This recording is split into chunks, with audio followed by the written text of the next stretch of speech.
بسم الله الرحمن الرحيم. قال شيخ الإسلام محمد بن عبد الوهاب رحمه الله تعالى في باب من حقق التوحيد دخل الجنة بغير حساب، وقول الله تعالى إن إبراهيم كان أمة قانتا لله حنيفا ولم يك من المشركين، وقال والذين هم بربهم لا يشركون. الحمد لله رب العالمين والعاقبة للمتقين ولا عدوان إلا على الظالمين، والصلاة والسلام على أشرف الأنبياء والمرسلين نبينا محمد وعلى آله وصحبه ومن اقتدى بهديه واستنى بسنته وسار على نهجه إلى يوم الدين. أما بعد، فقد قال الإمام المجدد الشيخ محمد بن عبد الوهاب رحمه الله تعالى: باب من حقق التوحيد دخل الجنة بغیر حساب. محترم سامعین حضرات، آج اللہ تعالیٰ کی توفیق اور اس کے فضل سے تیسرا باب کتاب التوحید کا شروع ہوا چاہتا ہے. یہ باب ہے من حقق التوحید دخل الجنت بغیر حساب. جو شخص توحید کو اپنا لے، توحید کی تحقیق کر لے، وہ جنت میں بلا حساب داخل ہوگا. یعنی تحقیق توحید کا اجر یہ ہے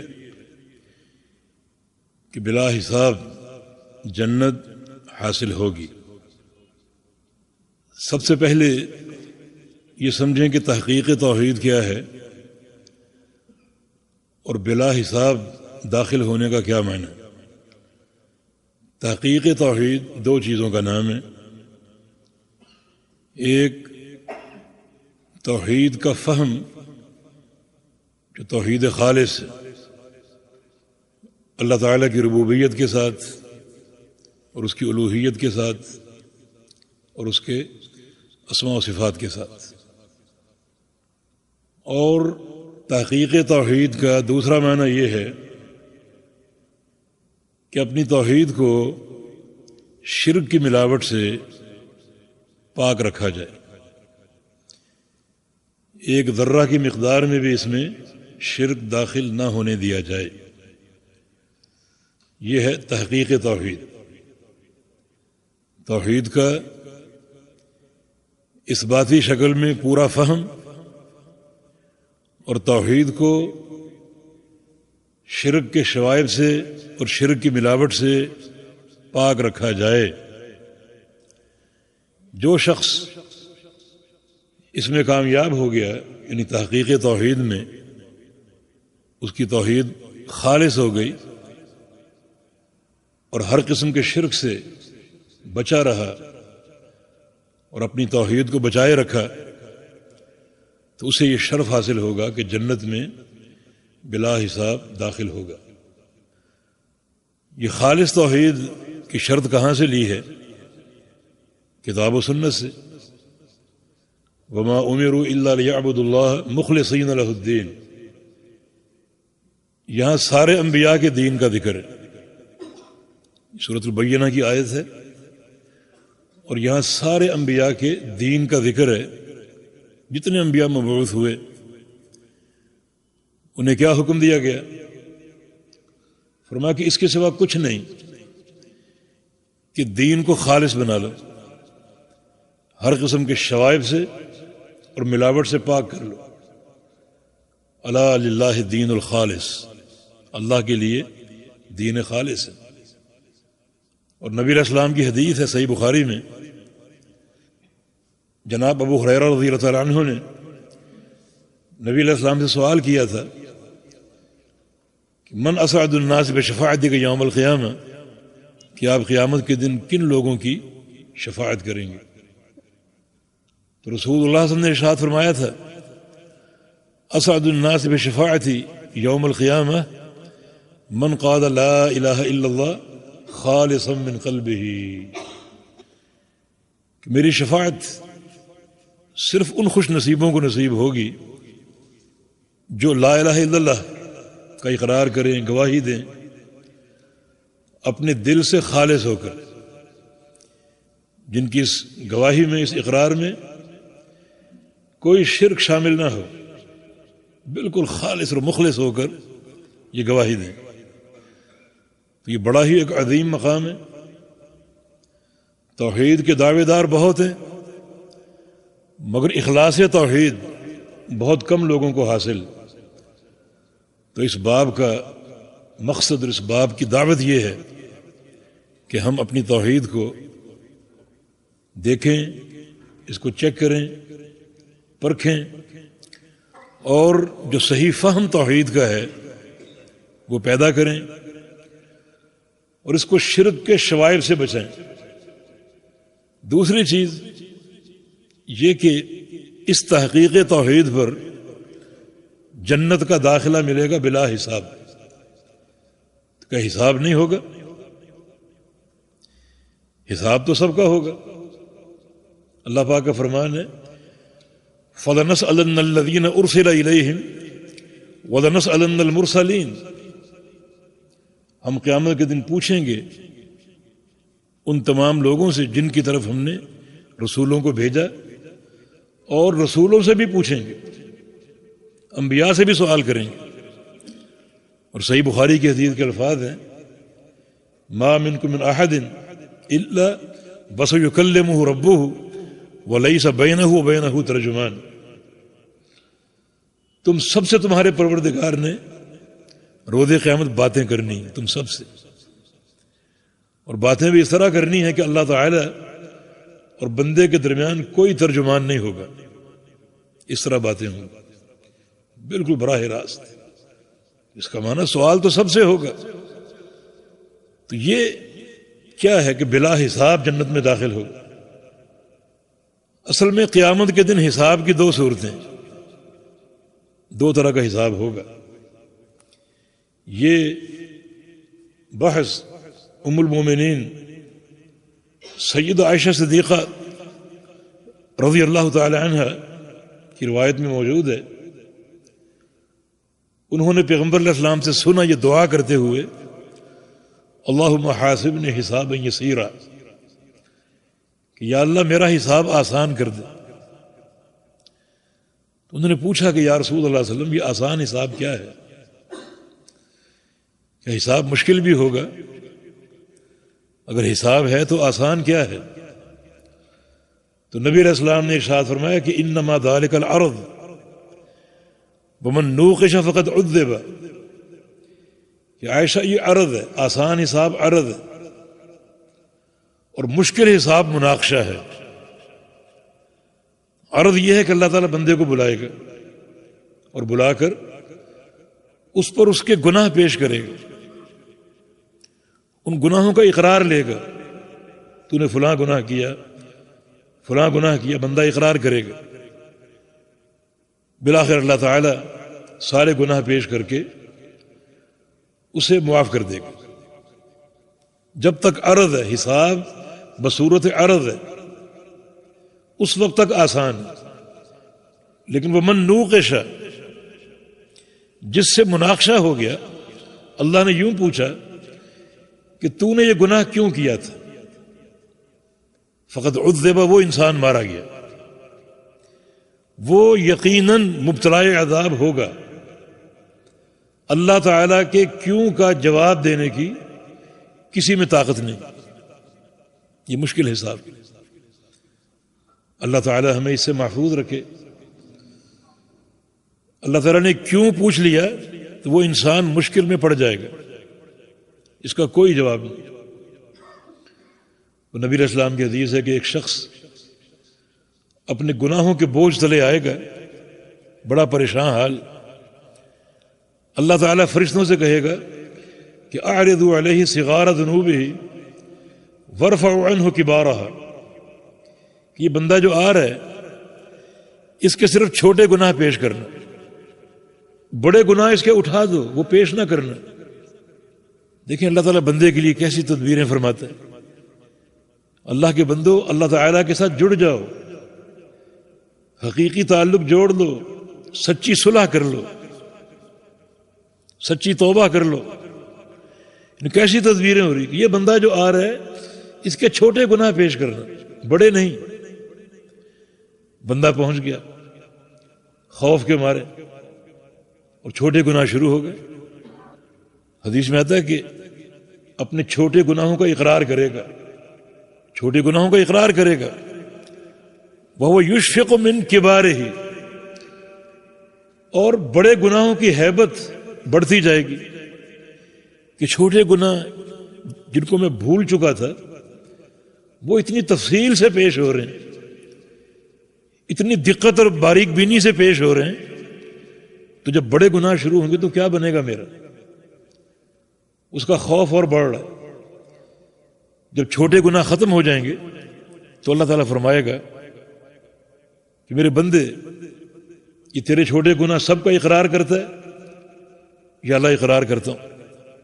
اللہ تعالیٰ فرشتوں سے کہے گا اجعلوها حسنات، ان تمام گناہوں کو نیکیاں بنا دو، نیکیاں بنا دو۔ نبی علیہ السلام فرماتے ہیں کہ بندہ جو خوف سے کانپ رہا تھا، اچانک اس میں ایک جرت آ جائے گی اور کہے گا یا اللہ میں نے اور بھی بہت سے گناہ کیے ہوئے تھے، وہ کہاں ہیں؟ ابو ذر غفاری اس کے راوی ہیں اس حدیث کے، فرماتے ہیں کہ نبی علیہ السلام یہ جملہ فرما کر کھلکھلا کے ہنس پڑے اور ہم نے آپ کی داڑھیں دیکھ لی۔ یہ جو حساب ہے بصورت عرض، یہ آسان حساب ہے۔ اور جو باب ہم نے پڑھا ہے کہ جو تحقیق توحید کر لے اللہ تعالیٰ کے سامنے پیش ہوگا وہ، مگر اس کا حساب بصورت عرض ہوگا، بصورت مناقشہ نہیں۔ آسانی سے اللہ تعالیٰ اس کو فارغ کر دے گا۔ یہ توحید کی فضیلت اور توحید کا درجہ اور توحید کی عظمت ہے، جس میں یہ دعوت ہے کہ ہم اپنی توحید کو پرکھتے رہیں اور اس کو چیک کرتے رہیں اور شرک کی آمیزش سے اسے بچاتے رہیں۔ الشرک اخفی من دبیب النمل، کیونکہ شرک کی آہٹ چونٹی کی آہٹ سے بھی مخفی ہے۔ چونٹی چلتی ہے، اس کی آواز کوئی نہیں سنتا، اس کی آواز سننا ممکن ہے، لیکن بعض اوقات شرک کا حملہ انسان پر ایسا ہوتا ہے کہ انسان کو محسوس ہی نہیں ہوتا۔ اور پھر یہ بات آپ کو معلوم ہے کہ ان الشیطان یجری من الانسان مجری دمہ، کہ شیطان جو ہمارا دشمن ہے وہ انسان کے اندر، انسان کے خون کے ساتھ ساتھ گردش کر رہا ہے۔ جہاں تک خون جاتا ہے وہاں تک شیطان کی رسائی ہے۔ وہ اندر کیا کچھ نہ کرتا ہوگا، کیسے کیسے وار کرتا ہوگا، اور ہم اپنے عمل کی ظاہری سجاوٹ میں مشغول رہتے ہیں اور اندرونی معاملہ ہم فراموش کر دیتے ہیں۔ بالکل فراموش نہ کریں، اس کو نگاہوں میں رکھو۔ شیطان اندر کام کر رہا ہے اور شرک کے جال بڑے خفیہ ہیں۔ اور ایک حقیقت اور بھی ہے، نبی علیہ السلام کا فرمان ہے کہ ان القلوب بین الاصبعین من اصابع الرحمن یقلبها کیف یشاء، کہ تمام انسانوں کے دل اللہ تعالیٰ کی 2 انگلیوں کے بیچ میں ہیں۔ اللہ ان دلوں کو جب چاہے پھیر دے اور جس طرف چاہے پھیر دے۔ اللہ تعالیٰ سے ہمیشہ عافیت کا سوال کیجیے، اپنے قلبی معاملے کو نگاہ میں رکھیے اور اپنی توحید کو چیک کرتے رہیں، اور شیطان کے جو حملے ہیں ان سے بچاؤ اختیار کیجیے، اور صحیح معنی میں تحقیق توحید میں کامیاب ہو جائیے، یعنی توحید کا صحیح فہم اور اپنی توحید کو شرک کی آمیزش سے بالکل پاک کر لینا۔ وقول اللہ تعالی ان ابراہیم کان امۃ قانتا للہ حنیفا ولم یکن من المشرکین۔ ابراہیم علیہ السلام خلیل الرحمن اور ابو الانبیاء، جد الانبیاء، ان کا ذکر ہے، جن کے لیے قدم قدم پر سعادتیں ہیں، جنت کی نویدیں ہیں۔ کس بنا پر؟ کیا ان کا عقیدہ تھا اور کیا ان کا منہج تھا؟ فرمایا کہ ان ابراہیم کان امتن، ابراہیم امت تھے۔ امت کا معنی قدوہ، لوگوں کے لیے مثال۔ کن لوگوں کے لیے؟ کسی ایک طبقے کے لیے نہیں، بلکہ رہتی دنیا تک، رہتی دنیا تک مثال تھے لوگوں کے لیے۔ ان کا منہج اور ان کا عقیدہ لوگوں کے لیے قدوہ تھا، نمونہ تھا۔ یہ امہ کا معنی معلم الخیر، ہمیشہ خیر کی تعلیم دیتے رہنا۔ اس امت جماعت کو بھی بولتے ہیں۔ ابراہیم علیہ السلام اس معنی میں جماعت تھے کہ جو خصائل ایک جماعت کے ہوتے ہیں وہ اکیلے ابراہیم میں موجود تھے۔ اس قدر ان کی محنت تھی، جد و جہد تھی، اور اللہ رب العزت کے ساتھ ایک تعلق اور قرب جو ہے وہ اختیار کیا ہوا تھا کہ اللہ تعالی نے ان کو امت قرار دیا، ایک فرد واحد کو امت قرار دیا خصائل خیر کی بنا پر۔ تو ہم بھی محنت کریں، ان خصائل کو اختیار کریں، اور دنیا کی زندگی کی یہ ایام دین کمانے میں، دین حاصل کرنے میں صرف کریں۔ اور دوسرا قانتاً، ابراہیم قانت تھے۔ قانت کا معنی قائم، کھڑا ہونے والا، جس کو اللہ تعالیٰ لمبے قیام کی توفیق دیتا ہے اسے قانت کہا جاتا ہے۔ اور یہاں قانت کا معنی اطاعت پر کھڑے ہونے والے، اللہ تعالیٰ کی فرما برداری پر کھڑے ہونے والے۔ اذ قال له ربه اسلم قال اسلمت لرب العالمین۔ اللہ تعالیٰ نے فرمایا کہ ابراہیم اپنا سب کچھ میرے سپرد کر دو۔ عرض کیا کہ سپرد کر دیا، فرما بردار بن گیا، قانت تھے، اللہ تعالیٰ کی اطاعت کرنے والے۔ ابراہیم الذی وفا، ابراہیم میرے باوفا دوست۔ اللہ تعالیٰ نے ان کو خلیل کا لقب دیا تھا، خلیل الرحمن۔ خلیل کیسے بولتے ہیں؟ ایسے دوست کو جس کی دوستی ہر خلل سے پاک ہو، ہر خلل سے پاک ہو، جس کی دوستی پوری وفا شعاری پر ہو، وفاداری پر ہو۔ وہ بات سے بات نکلتی ہے، جب نبی علیہ السلام کو معراج ہوا اور 50 نمازیں فرض ہوئیں تو آپ وہ تحفہ لے کر آئے۔ 7ویں آسمان پہ ابراہیم تھے۔ انہوں نے پوچھا اللہ نے کیا تحفہ دیا؟ بتایا 50 نمازیں۔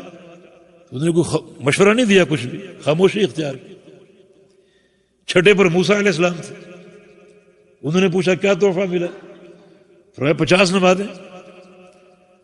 فرمایا ان امتک لا تطیق ذلک، آپ کی امت 50 نمازیں نہیں پڑھ سکے گی۔ سل ربک التخفیف، اپنے پروردگار کے پاس جاؤ اور تخفیف کا سوال کرو۔ یہ قصہ طویل ہے، بہرحال یہ مشورہ ابراہیم علیہ السلام نے کیوں نہیں دیا؟ اس لیے کہ وہ خلیل تھے، اور خلیل کی دوستی پوری وفاداری پر ہوتی، ایسی کوئی بات نہیں کی انہوں نے۔ تو قانتاً للہ، اللہ تعالیٰ کی اطاعت کرنے والے، اطاعت پر مداومت اختیار کرنے والے، دن ہو رات ہو، صحت ہو مرض ہو، غنا ہو فقر ہو، شباب ہو بڑھاپا ہو، ہر مرحلے میں اللہ تعالیٰ کی اطاعت کرنے والے۔ تو ہم بھی اطاعت شعار بندے بن جائیں۔ حنیفہ وہ حنیف تھے۔ حنیف کا معنی کیا ہے؟ ہر چیز سے کٹ کر، ہر دین سے کٹ کر اللہ تعالیٰ کی طرف مائل، حنیفیت۔ نبی علیہ السلام کی حدیث ہے بعثت بالحنیفیہ، مجھے حنیفیت کے ساتھ بھیجا گیا ہے۔ یعنی حنیفیت کا وصف ہم میں بھی ہونا چاہیے۔ ابراہیم حنیف تھے، اور حنیف کا معنی کیا ہے؟ ہر چیز سے کٹ جائیں۔ دنیا میں مختلف مذاہب ہیں، مختلف تحریکیں ہیں، مختلف افکار ہیں۔ کچھ لوگوں کو بڑا شوق ہوتا ہے کہ سب کی سنو، تماشبین ہوتے ہیں کچھ لوگ۔ نہیں، اپنے دین کی فکر کرو اور یہ وصف حنیفیت پیدا کرو اپنے اندر۔ سارے دینوں کو چھوڑ دو، اللہ کے دین کو اختیار کر لو اور توحید کے ساتھ تمسک اختیار کر لو. یہ وصف ابراہیم علیہ السلام کا ہے اور نبی علیہ السلام کی بعثت بھی اسی حنیفیت پر ہوئی. ہمارا دین دین حنیف ہے، اور حنیف وہ شخص ہے جو ہر چیز سے کٹ کر اللہ تعالیٰ کی طرف مائل ہو، اللہ تعالیٰ کے دین کی طرف مائل ہو. تو یہ اوصاف ابراہیم علیہ السلام کے. اور فرمایا کہ ولم یکن من المشرکین، مشرکین میں سے نہیں تھے وہ. ان کے ساتھ بیٹھنا اٹھنا، ان سے دوستی محبت ہرگز نہیں، ان سے بری تھے. انا براء منکم ومما تعبدون من دون اللہ، ان کا اعلان تھا ہم تم سے بری ہیں، تم سے ناراض ہیں، ہمارا تم سے کوئی تعلق نہیں، اور جن جن کو تم اللہ کے سوا پوجتے ہو ان سے بھی نہیں. ہمارے تمہارے درمیان ہمیشہ کی عداوت ہے، ہمیشہ کا بغض ہے، یہ کبھی ختم نہیں ہوگا جب تک تم شرک پر قائم. حتیٰ تؤمنوا باللہ وحدہ، حتیٰ کہ تم سب چھوڑ کر ایک اللہ پر ایمان لے آؤ، اس کی توحید کو مان لو، پھر تم ہمارے ہم تمہارے. پھر یہ محبت بڑی مثالی قائم ہوگی، جڑ جائے گی، یہ تعلق قائم ہو جائے گا.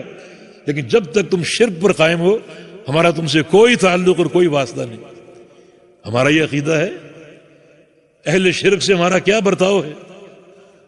رسول کریم صلی اللہ علیہ وسلم نے اس محبت اور ترک محبت کو ایمان کا سب سے مضبوط کنڈا قرار دیا. اوثق علی الایمان الموالات فی اللہ والمعادات فی اللہ. ایمان کا سب سے مضبوط کنڈا یہ ہے کہ کسی سے محبت ہو تو اللہ کے لیے اور اس کے دین کے لیے، اور عداوت ہو تو وہ بھی اللہ اور اس کے دین کے لیے. من احب للہ وابغض للہ واعطى للہ ومنع للہ فقد استکمل الایمان. جو شخص اللہ کے لیے محبت کرے اور اللہ کے لیے عداوت رکھے، اللہ کے لیے مال خرچ کرے، اللہ کے لیے روک لے، اس کا ایمان مکمل ہے، اس کا ایمان پورا ہے. تو سیدنا ابراہیم علیہ السلام کا یہ وصف کہ مشرکین میں سے نہیں تھے. مشرکین کے ساتھ بیٹھنا یا غلط عقیدہ کے لوگوں کے ساتھ بیٹھنا، ان سے دوستیاں کرنا اور محبتیں کرنا، یہ دین اسلام اور توحید کے مقاصد کے خلاف ہے، یہ تحقیق توحید کے خلاف ہے. امام سفیان ثوری رحمہ اللہ، ایک واقعہ ان کا ابن بطہ نے اپنی کتاب الابانہ میں نقل کیا ہے. بصرہ میں ایک شخص کی شہرت دیکھی جس کا نام تھا ربیع بن سبع، کہ عوام میں بڑا مقبول ہے اور لوگ بڑی اس سے محبت کرتے ہیں. تو بڑا متعجب ہوئے کہ یہ شخص، اس کو علماء کیوں نہیں جانتے؟ وہ علمی دور تھا، رجال الاسانید کا دور تھا، تو اس کو علماء کیوں نہیں جانتے؟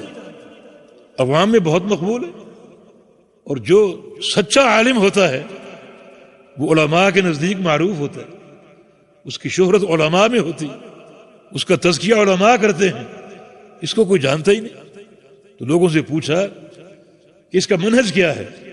لوگوں نے کہا کہ منہج السنہ، اس کا منہج سنت ہے، سنتیں بیان کرتا ہے، حدیثیں ذکر کرتا ہے. پوچھا کہ من بطانتہ، اس کے ساتھ کون لوگ اٹھتے بیٹھتے ہیں، اس کے حاشیہ نشین کون ہیں؟ کہا کہ اکثر قدریہ. بصرہ میں یہ قدری فرقہ وجود میں آیا تھا جو تقدیر کے منکر تھے، تو اکثر قدری لوگ بیٹھتے ہیں اس کے ساتھ. فرمایا کہ ہوا قدری، یہ قدری ہے، میں نہیں مانتا اس کا منہج سنت اور حدیث ہو. یہ قدری، جن کا عقیدہ درست نہیں ہے ان کے ساتھ یوں بیٹھنا اٹھنا یہ توحید کے مقاصد کے خلاف. ایوب سختیانی رحمہ اللہ بڑے محدث ہیں، ان کے دور میں ایک شخص کا انتقال ہوا، تو اس کے بیٹوں نے ان سے عرض کیا کہ ہمارے والد کو آپ غسل دیجیے. کہا کہ ٹھیک ہے، نیک کام ہے. چل پڑے، اس کمرے میں پہنچا دیے گئے جہاں میت رکھی ہوئی تھی. گئے اور پردہ ہٹایا اور چہرہ ڈھک کے باہر آ گئے اور کہا کہ میں غسل نہیں دے سکتا. پوچھا گیا کیوں؟ فرمایا کہ رأیتہ کان یمشی مع مبتدع، میں نے اسے ایک دن دیکھا تھا ایک بدعتی انسان کے ساتھ جا رہا تھا. کہ یہ سلف صالحین کی احتیاط. ان کی تحری، یہ معاملہ کس قدر دین کے مقاصد میں شامل ہے.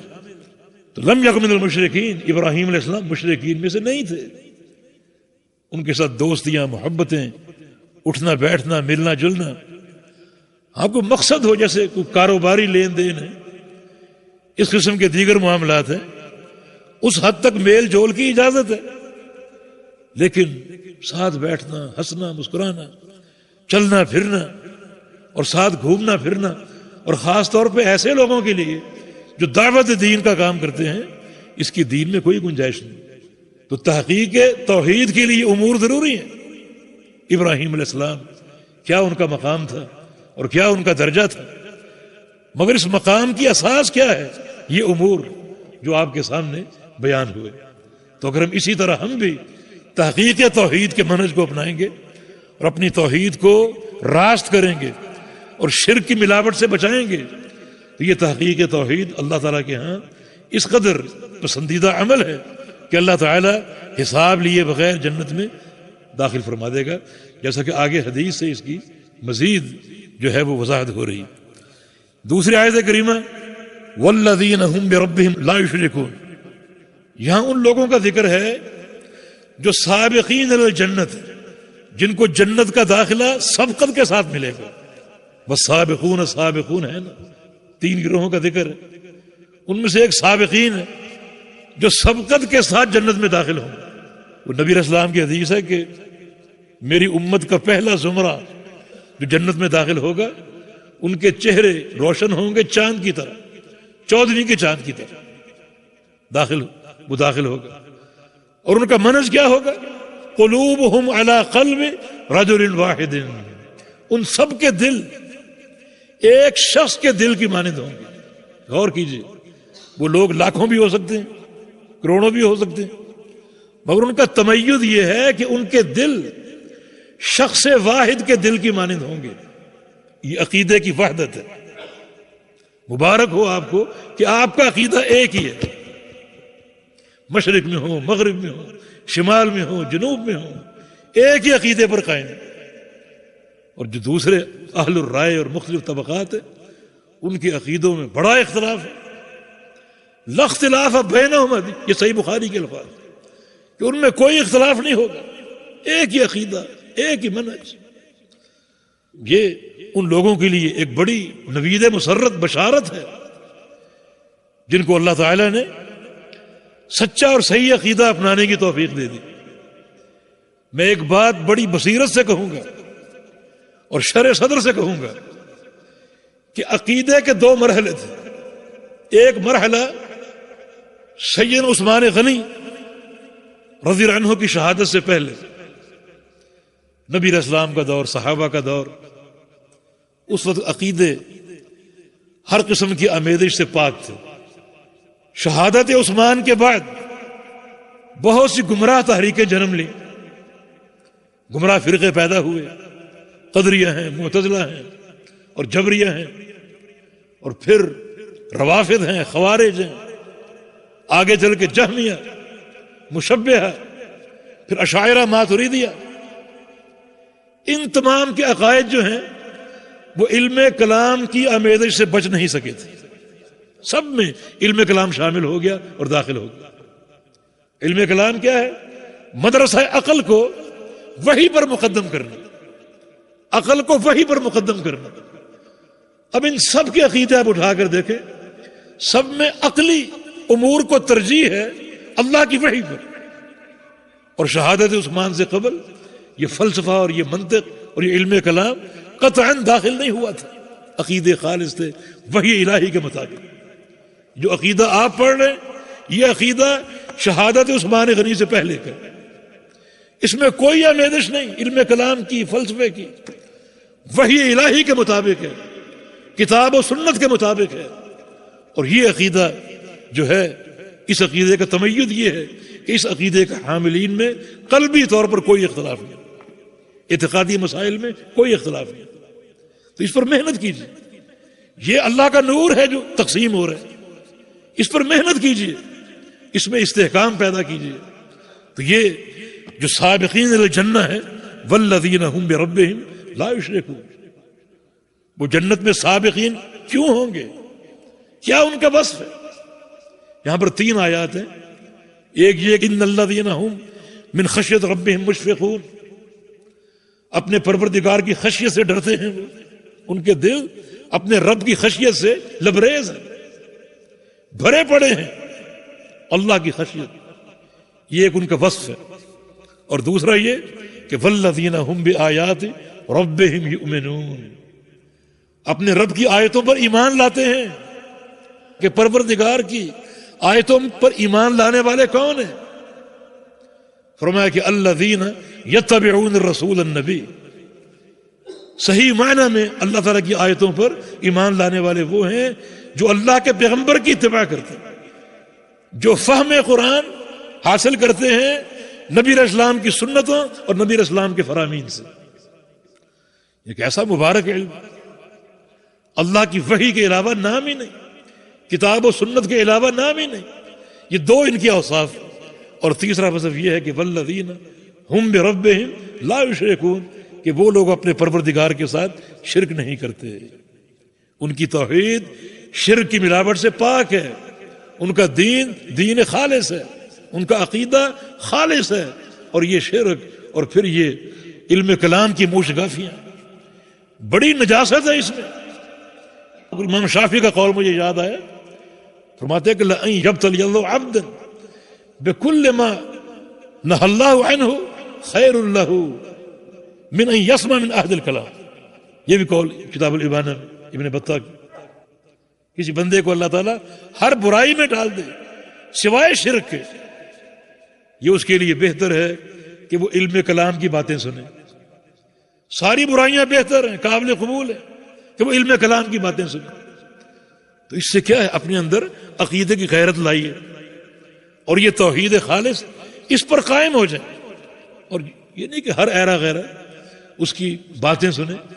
ابھی یہ منہج ہمارے سامنے واضح ہوا کہ ایسے علماء جن کی معرفت عند العلماء ہو اور جن کی سند نبی علیہ السلام تک پہنچتی ہو. یہ سند ایک نور ہے، سند کی ایک برکت ہے. سینوں سے یہ نور منتقل ہوتا ہے سینوں تک. اور پھر یہ علماء اپنے مشائخ کی نگرانی میں کام کرتے ہیں اور یوں علم نافع کا سلسلہ جاری اور قائم. تو ان اوصاف کی بنا پر یہ لوگ جنت کی طرف سابقین ہیں، جنت میں پہلے داخل کر دیے جائیں.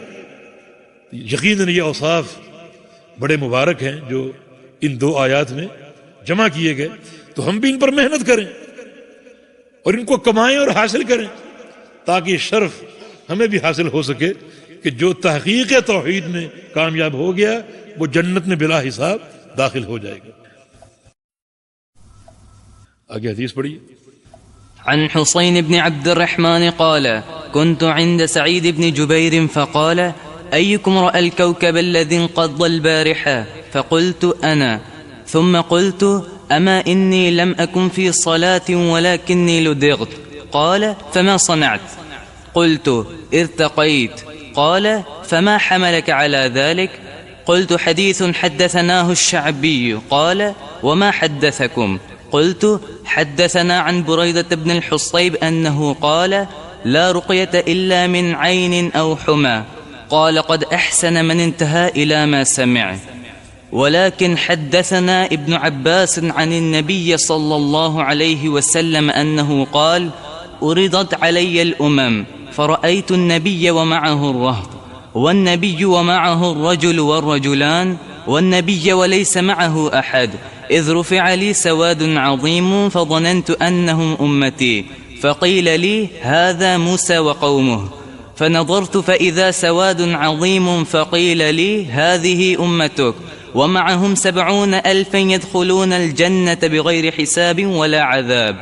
ثم نهض فدخل منزله فخاض الناس في أولئك فقال بعضهم فلعلهم الذين صحبوا رسول الله صلى الله عليه وسلم وقال بعضهم فلعلهم الذين ولدوا في الإسلام فلم يشركوا بالله شيئا وذكروا أشياء. فخرج رسول الله صلى الله عليه وسلم فأخبروه فقال هم الذين لا يسترقون ولا يكتوون ولا يتطيرون وعلى ربهم يتوكلون. فقام عكاشة بن محصن فقال ادع الله أن يجعلني منهم قال أنت منهم ثم قام رجل آخر فقال ادع الله أن يجعلني منهم فقال سبقك بها عكاشة. وفقك الله فتح الله عليك ما شاء اللہ قراءتك طیبہ جزاک اللہ خیرا. یہ نبی علیہ السلام کی حدیث جو صحیح بخاری میں موجود ہے. عن حسین ابن عبد الرحمن قال، حسین ابن عبد الرحمن فرماتے ہیں، یہ حسین یہ کوفہ کے محدثین میں ثقہ ہیں. یہ ابو الہذیل ان کی کنیت ہے اور 136 ہجری میں ان کا انتقال ہوا تھا اور ان کی عمر 93 سال تھی. جو 100 کے لگ بھگ علماء فوت ہوتے ہیں ان کو شیخ معمر کہا جاتا ہے. شیخ معمر یہ ان کا ایک لقب ہے. ملحق الاجداد بالاحفاد کہ دادوں کو پوتوں سے ملانے والا اپنی سند کے ذریعے. یعنی جو ان کے دور کے علماء اور محدثین ہیں وہ ان کو دادوں تک پہنچا دیتے ہیں کیونکہ پوری ایک صدی انہوں نے لپیٹ رکھی ہوتی اور علماء ایسے محدثین سے ملنے کا شوق رکھتے تھے تاکہ سند کا علوم حاصل ہو جائے. تو یہ 93 سال ان کی عمر تھی. کہتے ہیں کہ کنت عند سعید بن جبیر، میں سعید بن جبیر کے پاس بیٹھا ہوا تھا. اور سعید بن جبیر رحمہ اللہ علماء تابعین میں سے ہیں. عبداللہ بن عباس کے خاص شاگرد ہیں. خصوصی تلمذ ان کو حاصل تھا جناب عبداللہ بن عباس رضی اللہ عنہما کا. اور یہ حجاج کے دور میں قتل کر دیے گئے تھے اور ان کی عمر 50 سال سے زائد نہیں ہو سکی تھی، لیکن بہت بڑے فقیہ تھے اور محدث تھے. یہ حسین بن عبد الرحمن سعید بن جبیر کے پاس بیٹھے ہوئے تھے. فقال، انہوں نے کہا، بلکہ سعید نے پوچھا کہ ایکم رأى الكوكب الذي انقض البارحة، کہ رات ایک ستارہ ٹوٹا تھا وہ تم میں سے کس نے دیکھا ہے؟ رات ایک ستارہ ٹوٹ کے گرا تھا، انقض بمعنی سقط، وہ تم میں سے کس نے دیکھا ہے؟ ستارے کا گرنا اس کا سب سے اہم سبب یہ ہے کہ بعض اوقات شیاطین اور جن جو انتہائی خبیث ہوتے ہیں، جن کا تعلق زمین پر موجود کاہنوں اور عاملوں سے ہوتا ہے، جو کہتے ہیں کہ ہمارے قبضے میں موکل ہیں، وہ انہیں غیبی خبریں پہنچانے کی کوشش کرتے ہیں. تو آسمان تک پہنچتے ہیں، فرشتوں کی باتیں سنتے ہیں تاکہ کوئی خبر اچک کر جو ہے وہ لائیں اور اپنے ان خبیث عاملوں کو بتائیں اور یہ لوگوں کو بتائیں تاکہ کم از کم کوئی ایک خبر سچی ہو جائے اور ان کی دھاک بیٹھ جائے، شہرت ہو جائے ان کی. تو اللہ تعالیٰ نے اور آسمان کی خبروں کی حفاظت کے لیے جب وہ فرشتوں کو مامور کیا ہوا ہے اور یہ ستارے شہاب ثاقب بن کر ان جنوں پر لپکتے ہیں اور ان کو اچکتے ہیں اور ان کو اوپر پہنچنے سے روکتے ہیں. تو فرمایا کہ وہ ستارہ رات گرا تھا، کس نے دیکھا ہے؟ فقلت انا، حسین کہتے کہ میں نے عرض کیا کہ میں نے وہ ستارہ دیکھا تھا. ثم قلت، پھر میں نے کہا، اما انی لم اکن فی صلاۃ، لیکن سلف کی تربیت اور ان کا ذہن دیکھیں. عرض کیا کہ اس وقت میں نماز نہیں پڑھ رہا تھا، وہ آدھی رات کا وقت تھا. تو ذہن میں یہ بات جائے گی نا کہ اس وقت کیوں جاگ رہے تھے، مانا قیام اللیل کر رہے تھے، نماز پڑھ رہے تھے. تو کہا اس وقت میں نماز نہیں پڑھ رہا تھا، ولکنی لدغت، اصل بات یہ کہ مجھے ایک زہریلی چیز نے کاٹ لیا تھا، سانپ یا بچھو نے مجھے کاٹ لیا تھا، ڈنگ مارا تھا. تو زہر کی تکلیف تھی، زہر کا اثر تھا، اس بنا پر میں جاگ رہا تھا، نیند نہیں آ رہی تھی، اس لیے میں نے وہ ستارہ ٹوٹتے ہوئے دیکھا. یعنی یہ نہ سمجھے کہ اس وقت میں قیام اللیل میں مشغول تھا اور نہ خاموش رہتے کہ سمجھ رہے ہوں کہ ہم قیام اللیل کر رہے تھے. تو یہ ایک تعریف ہی ہے نا، ہماری نیکی کی ایک گواہی ہے نا. لیکن نہیں، اپنے معاملے کو صاف کیا اور یہ عین تقوی ہے کہ دراصل معاملہ میں یہ تھا کہ میں ایک تکلیف میں مبتلا تھا، اس بنا پر جاگ رہا تھا. قال فما صنعت، پوچھا کہ تم نے پھر کیا کیا، اس تکلیف کا علاج کیا کیا؟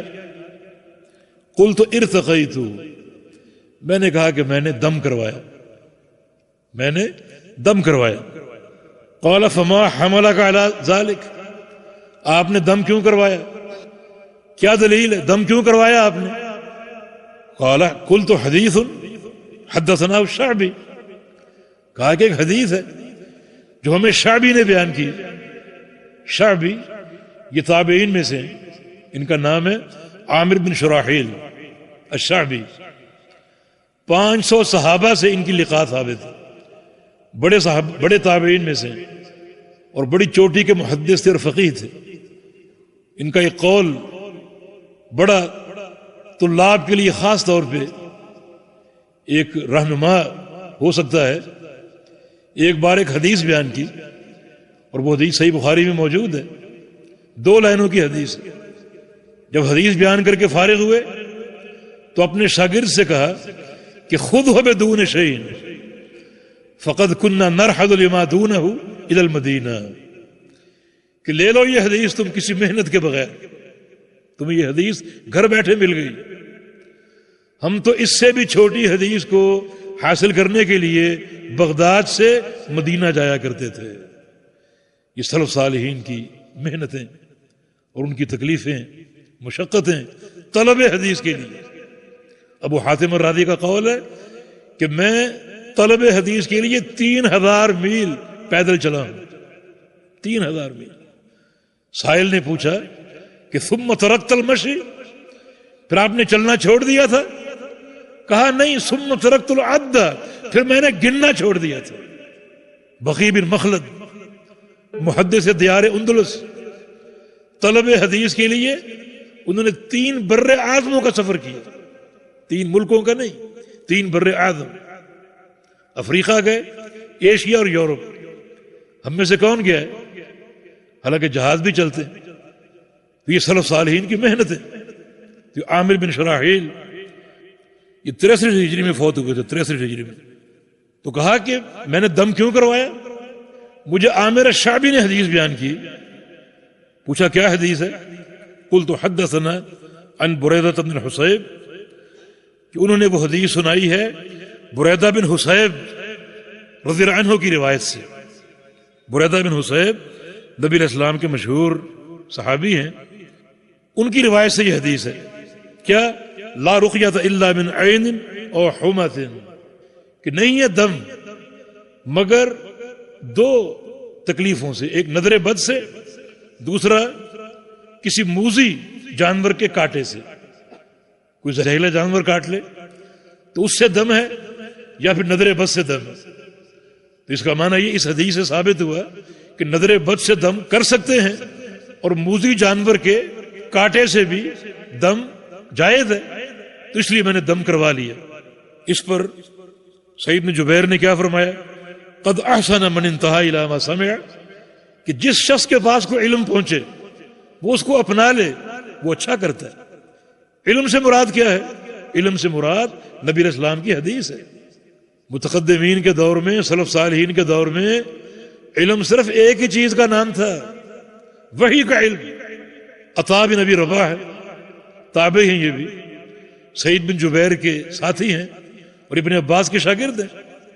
ان سے ایک سائل نے سوال کیا، ایک فقہی سوال، کہا کہ ایک شخص مکہ جاتا ہے، مکہ میں داخل ہوا حج کے مہینے میں نہیں، حج کے 3 مہینے شوال، ذوالقعدہ، ذوالحج، مثلا وہ رمضان میں داخل ہو گیا، عمرہ کر لیا، اب وہاں اس کا ارادہ بن گیا کہ حج کر لوں، تمتع۔ کیا وہ رمضان کے عمرے کو اپنے حج کے ساتھ جوڑ سکتا ہے تاکہ حج تمتع ہو جائے؟ عطا نے کہا کہ نہیں، اس کو اشہر حج میں عمرہ کرنا پڑے گا۔ اگر وہ حج کرنا چاہ رہا تمتع تو اشہر حج میں وہ میقات پر جائے، عمرے کا احرام باندھے، کرے، وہ عمرہ حج کے ساتھ جڑے گا۔ تو سائل نے پوچھا کہ رأی من عندک ام علم؟ عطا، یہ آپ کی رائے ہے یا علم ہے؟ کیا سمجھے آپ کہ سلف صالحین علم کسے کہتے تھے؟ رائے علم نہیں ہے، یہ قیاسات اور تخرصات اور تخمینے یہ علم نہیں ہے، ورقوں کے ورقے سیاہ کر دو اور مجلدات یا یہ علم نہیں ہے۔ علم سلف صالحین کی اصطلاح میں کتاب و سنت کا نام تھا۔ عطا جو آپ نے مسئلہ بتایا ہے یہ آپ کی رائے ہے یا علم ہے؟ یعنی علم رائے کے مقابلے میں تھا اور رائے کے مقابلے میں کتاب و سنت. تو جناب سعید بن جبیر نے فرمایا کہ جس شخص کے پاس کوئی علم پہنچے، یعنی پیغمبر علیہ السلام کی حدیث پہنچے، وہ اس کو اپنا لے، وہ اچھا کرتا ہے. ٹھیک ہے، یہ حدیث آپ نے سند سے بیان کر دی اور ثابت ہو گئی، تو اس حدیث کی وضاحت ہو جائے کہ کیا دم دو ہی مرضوں میں جائز ہے؟ صرف نظر بد اور جانور کے ڈسے ہوئے انسان کو دم کرنا، اس کے علاوہ کسی مرض پر دم کرنا جائز نہیں ہے؟ کیونکہ حدیث سے تو یہ ظاہر ہو رہا ہے کہ نہیں ہے دم مگر ان دو چیزوں میں، ایک نظر بد اور ایک جانور کا ڈسا ہوا. نہیں، ہر مرض سے دم کرنا جائز ہے اور نبی علیہ السلام کی سنتوں سے ثابت ہے. تو یہاں یہ کیوں کہا گیا؟ اس کا معنی بعض علماء نے اس طرح کیا، جن میں امام خطابی رحمہ اللہ علماء متقدمین میں سے ہیں. وہ کہتے ہیں کہ اس کا معنی یہ کہ لا رقیۃ اشفا و اولا من رقیۃ العین والحمى، کہ نظر بد اور جانور کے کانٹے کا جو دم ہے یہ سب سے بڑھ کر شافی ہے. باقی امراض میں بھی دم ہے اور پیغمبر علیہ السلام کے عمل سے ثابت ہے، لیکن ان دو امراض میں خاص طور پہ جو دم ہوگا وہ سب سے زیادہ شافی. مانا اگر کسی کو نظر بد ہو جائے اس کو دم کرو، جلدی اس کو شفا ملے گی، اور کسی کو موذی جانور کاٹ جائے اسے دم کرو، اسے جلدی شفا حاصل ہو جائے گی. اور اس پر بڑے واقعات بھی موجود ہیں. تو سعید بن جبیر نے فرمایا کہ آپ کے پاس حدیث پہنچی، آپ نے عمل کر لیا، دم ہو گیا، ٹھیک ہے، لیکن میرے پاس ایک حدیث ہے جو میں نے سنی، جو مجھ تک پہنچی، وہ بھی تم سن لو. کہا کہ وہ حدیث کیا ہے؟ فرمایا کہ ولیکن حدثنا ابن عباس، ہمیں یہ حدیث روایت کی ابن عباس نے، نبی علیہ السلام کے چچا زاد بھائی اور علم کا پہاڑ تھے، یہ علم کا خزانہ. کیونکہ اللہ کے نبی نے دعا کی تھی اللہم فقہہ فی الدین وعلمہ التاویل، یا اللہ عبداللہ کو دین کا فقیہ بنا دے اور تفسیر کا عالم بنا دے. علم سے بھرے ہوئے تھے. امیر عمر کا قول رضی اللہ عنہ کہ جو صحبت ہمیں اللہ کے پیغمبر کی حاصل ہوئی، اتنی صحبت اگر ابن عباس کو ملتی تو ہمارا علم ابن عباس کے علم کے مقابلے میں 10% بھی نہ ہوتا. اللہ نے اس قدر علم سے نوازا، بڑی بھرپور زندگی علم کی، عمل کی. تبھی تو جب ابن کثیر نقل کیا طائف میں ان کا انتقال ہوا تھا، جب ان کا انتقال ہوا تو فضاؤں میں ہم نے ایک آواز سنی، روح قبض ہو رہی ہے اور فضاؤں میں ہم نے ایک آواز سنی، یا ایتھا النفس المطمئنہ ارجعی الی ربک راضیۃ مرضیہ فادخلی فی عبادی وادخلی جنتی. اے نفس مطمئنہ، لوٹ جا اپنے پروردگار کی طرف اس طرح کہ تو اس سے راضی وہ تجھ سے راضی. داخل ہو جا میرے نیک بندوں میں اور داخل ہو جا ان کے ساتھ جنت میں. اللہ تعالیٰ بعض اوقات یہ مظاہر دکھاتا ہے تاکہ کسی شخص کا فضل لوگوں پر واضح ہو اور لوگ غور کریں کہ اس فضل کے اسباب کیا ہیں. چنانچہ وہ حدیث کیا ہے؟ حدیث یہ ہے کہ نبی علیہ السلام نے فرمایا عرضت علی الامم، مجھ پر بہت سی امتیں پیش کی گئیں. کب پیش کی گئی؟ یہاں صراحت نہیں ہے، یہاں صراحت نہیں، لیکن ایک روایت میں جو مسند احمد وغیرہ میں، سنن نبی داؤد میں، کہ معراج کی رات اللہ تعالیٰ نے مجھے بہت سی امتیں دکھائیں. گویا میدان محشر قائم ہے اور ہر امت اپنے نبی کے ساتھ کھڑی ہے، ہر قوم اپنے نبی کے ساتھ کھڑی ہے. یہ منظر اللہ تعالیٰ نے مجھے دکھایا. اللہ تعالیٰ دکھانے پر قادر ہے، کیفیت ہم نہیں جانتے. فرمایا کہ فرأیت النبی ومعہ الرہط، میں نے بعض انبیاء دیکھے، ان کے ساتھ ایک رہط، ایک جماعت کھڑی ہے. رہط اس جماعت کو کہتے ہیں جس میں افراد 10 سے کم، 6 افراد، 5 افراد، 7 افراد کھڑے ہیں ایک نبی کے ساتھ.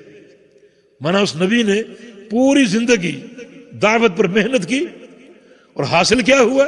یہ 5-6 افراد. باقی کسی شخص نے مان کر نہیں دیا. والنبی ومعہ الرجل والرجلان، اور میں نے کچھ ایسے نبی دیکھے جن کے ساتھ 2 آدمی اور کچھ ایسے نبی جن کے ساتھ ایک ہی آدمی کھڑا ہے. والنبی ولیس معہ احد، کچھ ایسے نبی بھی دیکھے جو اکیلے کھڑے ہیں، ایک فرد واحد بھی ساتھ نہیں، اکیلے کھڑے. پوری زندگی کام کیا دعوت کا، لیکن ایک شخص نے بھی دعوت کو قبول نہیں کیا، تو کیا کہو گے؟ نعوذ باللہ، یہ نبی ناکام تھا؟ وہ آج کل کے جمہوری دور میں ایک ووٹ بھی پیدا نہیں کر سکا؟ نہیں، ناکام نہیں تھا۔ ہر نبی کامیاب ہوتا ہے، اور نبی کی کامیابی یہ ہے کہ اپنے منہج توحید پر قائم رہے۔ یہ نہیں کچھ لو اور کچھ دو، کچھ تنازل اختیار کرو، کچھ مان لو کچھ منوا لو، نہیں، جو صریح توحید خالص اس پر قائم رہے، اس سے تنازل نہیں، اس سے ہٹنا ممکن نہیں، مانو یا نہ مانو۔ یہ کامیابی، وہ شخص کامیاب نہیں ہے جس کی زندگی میں تنازل ہو، کچھ لے لو کچھ دے دو، اور اس طریقے سے ہزاروں لوگ جمع کر لے، جس کی زندگی ملاوٹ سے بھری ہو، ہر ایک کے ساتھ دوستی ہو، محبتیں ہوں، اور کوئی تمیز نہ ہو۔ یہ اس کے تو ہزاروں واقف ہیں، لاکھوں اس کے مرید ہیں، یہ کوئی کامیابی نہیں۔ یہ کامیابی اکیلا کھڑا ہے، ایک شخص نے مان کر نہیں دیا لیکن کامیاب ہے۔ کیوں؟ منہج سے وفا، عقیدے سے وفا، توحید سے وفا۔ اسوہ انبیاء سیکھو۔ اور ایک اور بات بھی سمجھو کہ دین کثرت کا نام نہیں ہے۔ یہاں کیا کہو گے پھر؟ نبی اکیلا ہے۔ اگر کثرت حق ہے تو یہاں کیا فیصلہ کرو گے؟ نہیں، کثرت کا نام دین نہیں۔ اکثرہم بالحق کارہون، اکثریت کا مزاج یہ ہے، ہر دور میں اکثریت ہر دور کی حق کو ناپسند کرنے والوں کی ہوتی۔ اللہ کے بہت تھوڑے بندے شکر گزار ہوتے ہیں، سچے عقیدے پر ہوتے ہیں۔ کبھی حق کو تعداد کے پیمانے پر مت تولو۔ اور پیغمبر علیہ السلام کی حدیث ہے کہ ان الاسلام بدا غریبا وسیعود کما بدا غریبا، کہ اسلام غربت سے شروع ہوا، اجنبیت سے، دو افراد سے، پہلے ایک فرد پھر دو فرد، اجنبیت سے شروع ہوا اور اسی اجنبیت پر لوٹے گا۔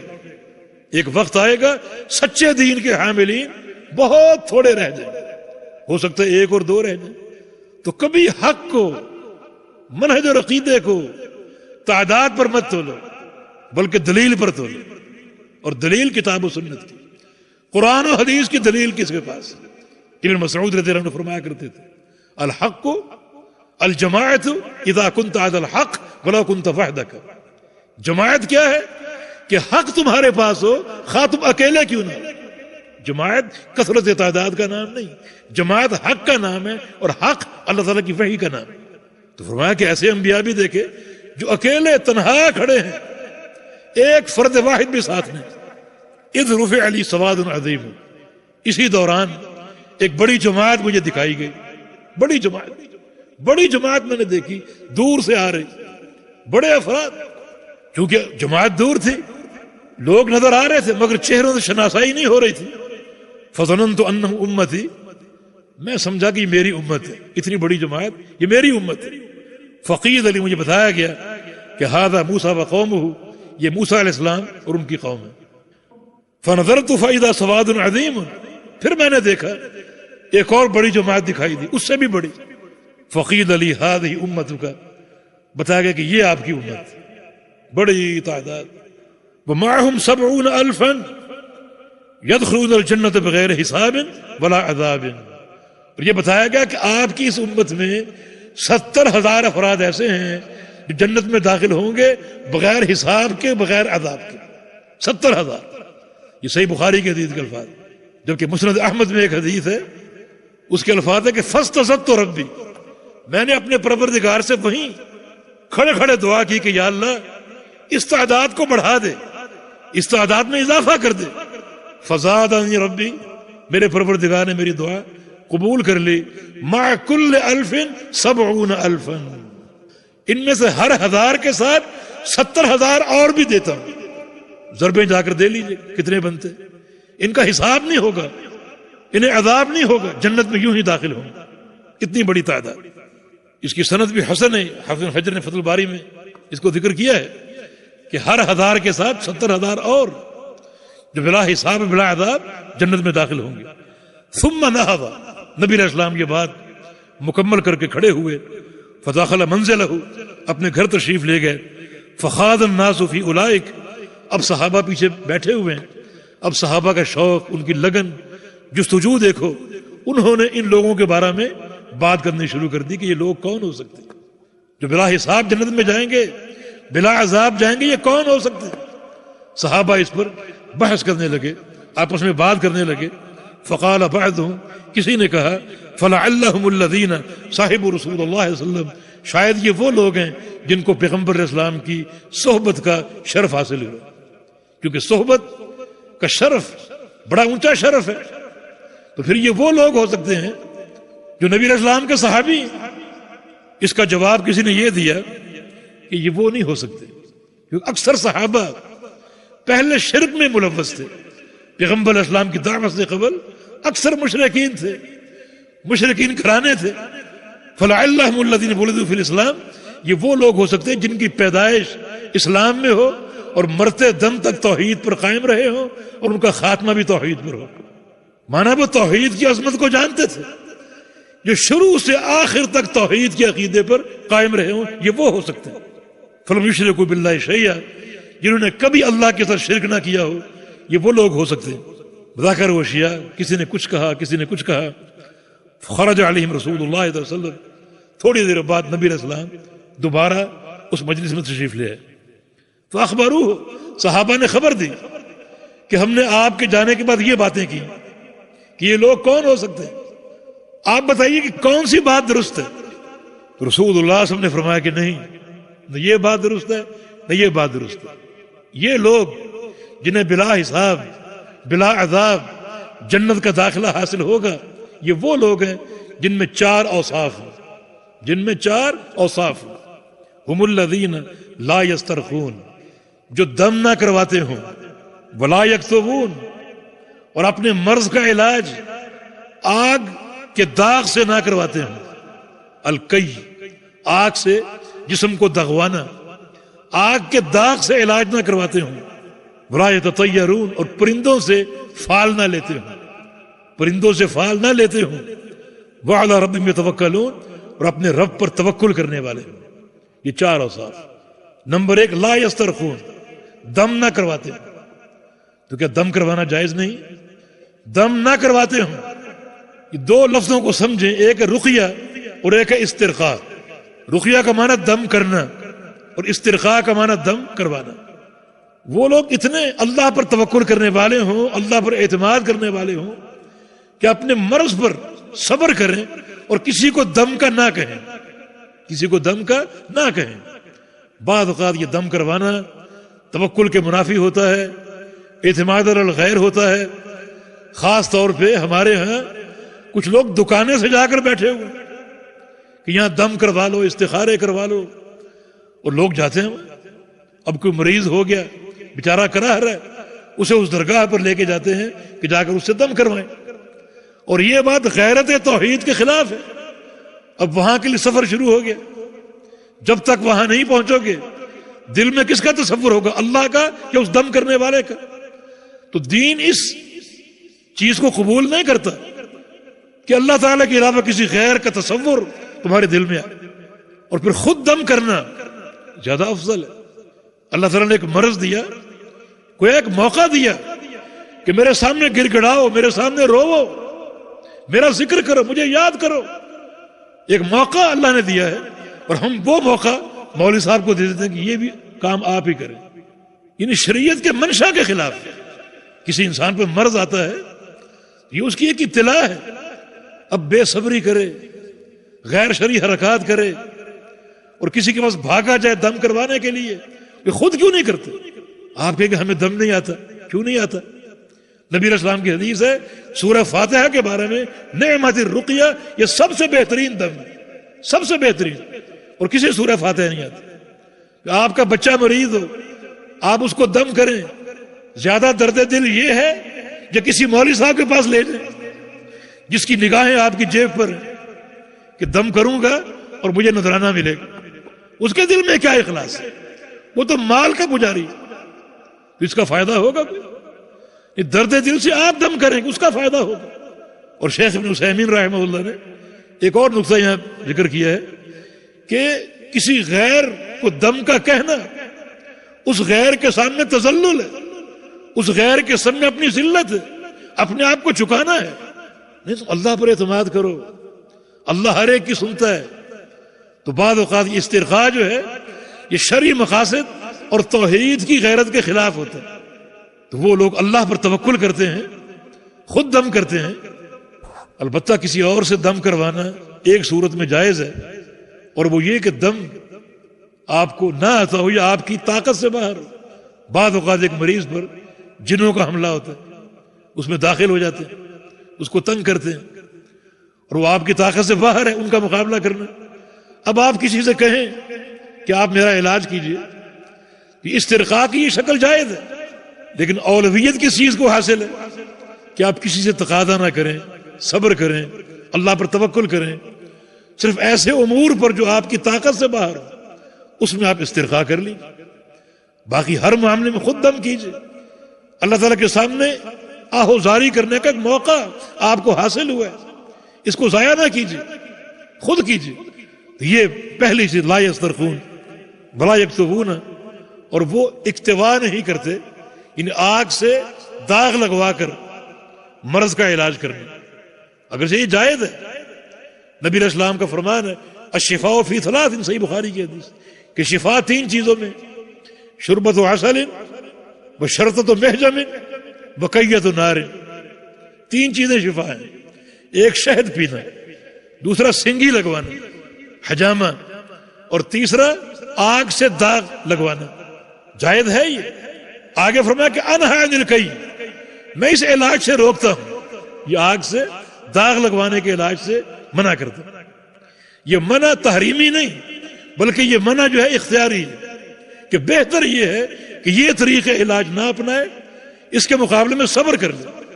اس میں تعذیب ہے، اذا ہے، تکلیف ہے، اس کو جھیلنے سے بہتر صبر کرے. یہ اور طرق علاج وہ اپنا لے اور وہ اختیار کر لے. بہرحال کئی جو ہے جائز ہے، یہ آگ کا داغ جائز ہے، لیکن اولویت اور افضلیت اس چیز کو حاصل ہے کہ اس علاج کو اختیار نہ کیا جائے. اس سے بہتر اللہ پر توکل کرنا ہے، اور دیگر جو طرق علاج ہیں ان کو آپ تلاش کیجئے اور ان کا قصد کیجئے. اور تیسری لا یتطیرون، پرندوں سے فال نہیں لیتے. اس کے بہت سے طریقے ہیں. جو طریقہ عرب میں معروف تھا وہ یہ تھا، جب اپنے گھروں سے نکلتے جو پرندہ راستے میں پہلا دکھائی دیتا اس کو اڑاتے. اگر وہ دائیں طرف گیا ہے تو سمجھتے یہ سفر بابرکت، اگر بائیں طرف گیا ہے سمجھتے یہ سفر نقصان دہ ہے، اس میں نحوست ہے. پرندے کا بائیں طرف پرواز کرنا یہ نحوست. واپس لوٹ آتے. یہ تشاؤم پرندوں کے ساتھ. ہمارے یہاں اس کی شکل ایک ہے پرندوں سے فال لینے کی. کسی شخص کو کوئی فکر ہو، کوئی مرض ہو، کوئی تکلیف ہو، کوئی خسارہ ہو، تو اپنی قسمت کا حال معلوم کرنے جاتا ہے ایک فٹ پاتھیے کے پاس. بیچارہ فٹ پاتھ پہ بیٹھا ہوتا ہے، گندے کپڑے، گندا منہ اور گندی بدبو اس کے منہ کی اور گندا کردار اس کا. اس سے اپنی قسمت کا حال معلوم کرنے جاتا ہے. اور وہ کیا کرتا ہے؟ وہ طوطے سے پوچھتا ہے. ایک انسان کی عقل دیکھو، اتنی ذلت، ایک ذلیل ترین انسان کے پاس جانا اور وہ آگے طوطے سے پوچھتا ہے کہ اس کی قسمت کا حال بتاؤ. تشاؤم کی یہ صورت شرک ہے. گھر سے نکلیں، بلی راستہ کاٹ جائے، ہم سمجھتے ہیں سفر میں نقصان ہو، واپس آ جاتے ہیں. گھر کی چھت پہ الو بول جائے کہ نقصان ہو رہا ہے، کوئی آفت آنے والی. یہ ساری شرکیہ صورتیں، اور اس میں داخل لا یتطیرون، جنت میں جو بلا حساب داخل ہوں گے وہ تطیر نہیں کرتے، کسی چیز سے بدفالی نہیں لیتے. ان کا یہ عقیدہ ہے خیر ہو یا شر ہو اللہ کی طرف سے آئے گی. وہ اپنے عمل کی اصلاح کرتے ہیں. یہ پوچھا کہ اگر اپنی مرضی سے کوئی دم کر دے، یہ سب سے بہترین طریقہ. صحابہ نے نبی علیہ السلام پوچھا تھا یا رسول اللہ علیہ وسلم اپنے کسی بھائی کی ہم عیادت کے لیے جائیں، اس کو دم کر سکتے ہیں؟ فرمایا کہ من استطاع ان ينفع اخاه فلينفع، جو اپنے بھائی کو نفع دینا چاہے وہ ضرور اس کو نفع دے، یعنی ضرور دم کرے اس کو. یہ سب سے بہترین صورت. لیکن استرخاء جو ہے اس میں جو ہم نے کلام کیا اس کی صورتیں بتائیں آپ کو. لیکن رقیہ بذات خود دم کرنا، ایک بار جبریل امین اللہ کے پیغمبر کے پاس آئے، رسول اللہ صلی اللہ علیہ وسلم کو بخار زدہ پایا، جبریل نے اللہ کے پیغمبر کو دم کیا. ایک بار پیغمبر علیہ السلام بیمار تھے، عائشہ صدیقہ نے پیغمبر علیہ السلام کو دم کیا، پڑھا عائشہ نے، مگر ہاتھ برکت کے لیے اللہ کے پیغمبر کا پھیر. اور چوتھی صورت کیا ہے؟ وعلی ربہم یتوکلون، اپنے رب پر توکل کرتے ہیں، اپنے رب پر توکل کرتے ہیں۔ توکل میرے دوستوں اور بھائیوں اسباب اختیار کرنے کا نام ہے، اسباب کو چھوڑنے کا نام نہیں ہے۔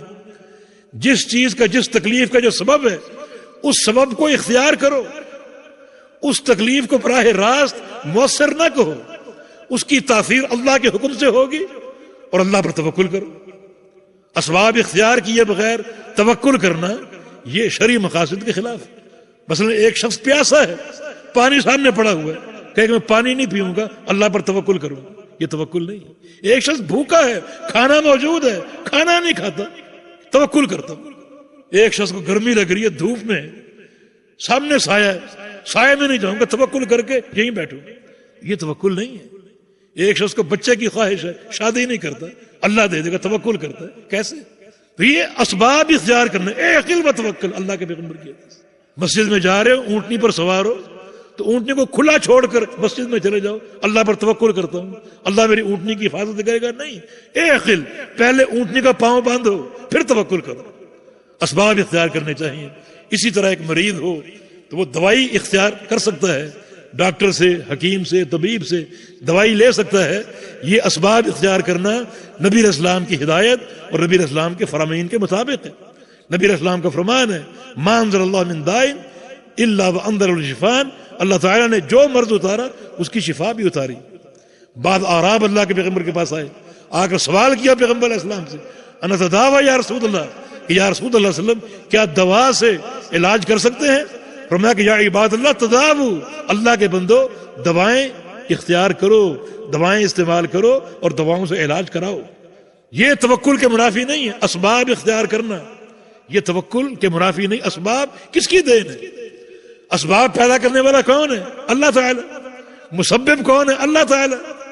اسباب کی تاثیر پیدا کرنے والا کون ہے؟ اللہ تعالی۔ تو ہر چیز اللہ تعالیٰ کی طرف منسوب ہے، تو پھر یہ توکل کے منافی نہیں۔ یہ چار اوصاف ہیں ان لوگوں کے جنہیں اللہ تعالیٰ بلا حساب جنت میں داخل کر دے گا۔ تو یہ چاروں میں توحید کے نقطے ہیں، اور سب سے بڑھ کر اللہ پر اعتماد اور اللہ پر توکل۔ تو حقیقت توکل کو سمجھیں، ان امور کو اپنائیں، یقیناً ان کی یہ منفعت ہے کہ اللہ تعالیٰ حساب و عذاب کے بغیر بھی انسان کو جنت میں داخل فرما دے۔ فقام عکاشہ بن محصن، جب نبی علیہ السلام اس حدیث سے فارغ ہوئے تو ایک صحابی عکاشہ بن محصن، یہ سابقین میں سے، نبی علیہ السلام کے سابقین صحابہ میں سے، اور اس کی ایک تعریف تاریخ میں وارد ہے کہ کان من اجمل الناس، اس کا چہرہ بڑا خوبصورت تھا، بہت ہی خوبصورت چہرے والا تھا۔ یہ کھڑا ہوا، فقال ادعو اللہ، یا رسول اللہ دعا کیجئے اللہ تعالیٰ سے، ان یجعلنی منہم، کہ اللہ تعالیٰ مجھے ان بندوں میں شامل فرما۔ قال انت منہم، فرمایا کہ تم انہی میں سے ہو، بشارت مل گئی، تم انہی میں سے ہو، تم ان میں شامل ہو۔ اس لیے بعض علماء نے جن لوگوں کو جنت کی بشارت ملی ہے دنیا میں، ان میں عکاشہ کا نام بھی شامل کیا، تم انہی میں سے ہو۔ ثم قام رجل آخر، پھر ایک اور شخص کھڑا ہو گیا اور کہا کہ میرے لیے بھی دعا کر دیجئے، اللہ مجھے بھی شامل کر دے۔ تو رسول اللہ صلی اللہ علیہ وسلم نے فرمایا سبقک بہا عکاشہ، عکاشہ سبقت لے گیا، عکاشہ بازی جیت گیا، سبقت لے گیا۔ یہ کیا معاملہ ہے؟ عکاشہ کو بشارت کیوں دی؟ اور جو شخص ایک لمحے بعد کھڑا ہوا وہ بھی صحابی، اسے کیوں نہیں دی؟ اس کا ایک فرق تو یہ ہے کہ جو شخص پہلے کھڑا ہوا عکاشہ، اس کا پہلے کھڑا ہونا اس بات کی دلیل ہے کہ اس کے دل میں حرص زیادہ تھی، طلب زیادہ تھی، طمع زیادہ تھی، جنت کا شوق زیادہ تھا، کہ جو ہی پیغمبر علیہ السلام خاموش ہوئے اس نے فوراً اپنی طلب پیش کر دی۔ اور جو شخص بعد میں کھڑا ہوا اگرچہ ایک لمحہ بعد، اس کی طلب عکاشہ سے کم تھی۔ اور یہاں سبقت کن کے لیے ہے؟ جن کے دل میں سچی اور زیادہ اور خوب طلب ہو۔ اس مجلس میں اس وقت عکاشہ کی طلب زیادہ تھی، وہ پہلے کھڑا ہوا۔ اس لیے اللہ کے بندو، ہر وقت عمل کی حرص، جنت کی طلب کی حرص اور یہ شوق ہمارے دلوں میں ہونا چاہیے۔ بعض علماء نے کہا جو درجہ عکاشہ کا تھا وہ اس شخص کا نہیں تھا، عکاشہ اس بشارت کے قابل تھا، وہ اس قابل نہیں تھا۔ باہر کے اللہ کے پیغمبر کا جو بھی امر ہے، جو بھی آپ کا فرمان ہے، وہ اللہ کی وحی سے ہوتا ہے۔ اس کو بشارت دینا عکاشہ کو اس بات کی دلیل ہے کہ اللہ تعالیٰ نے بذریعہ وحی اس سے آگاہ فرما دیا اور آپ نے بشارت دے دی. دوسرے شخص کے بارے میں آگاہ نہیں فرمایا تو آپ نے خاموشی اختیار کی، بلکہ فرمایا کہ سبقہ کا بہا عکاشہ، کہ عکاشہ سبقت لے گیا. تو اس حدیث کا حاصل یہ ہے کہ ہم اپنی توحید کی تحقیق کریں، ان غوامض امور پر بھی سوچیں. کتنی گہرائی ہے اس میں. خالی قبروں پر نہ جانا، مردوں کو نہ پکارنا، صرف یہ توحید نہیں ہے، بلکہ یہ سارے امور، یعنی کتنے گہرے نقطے ہیں یہ جن کا تعلق عقیدہ توحید کے ساتھ ہے. تو گہرائی میں سوچیں، خوب غور کریں. اور اس کتاب میں اس طرح کے آگے بہت سے نقاط آ رہے ہیں جن میں بڑی گہرائی اور گہرے امور مذکور ہیں توحید کے تعلق سے اور شرک کے تعلق سے. اللہ پاک ہم کو عافیت عطا فرمائے. جی. قال المؤلف رحمه الله تعالى في باب الخوف من الشرك وقول الله عز وجل إن الله لا يغفر أن يشرك به ويغفر ما دون ذلك لمن يشاء. وقال الخليل عليه السلام وجنبني وبني أن نعبد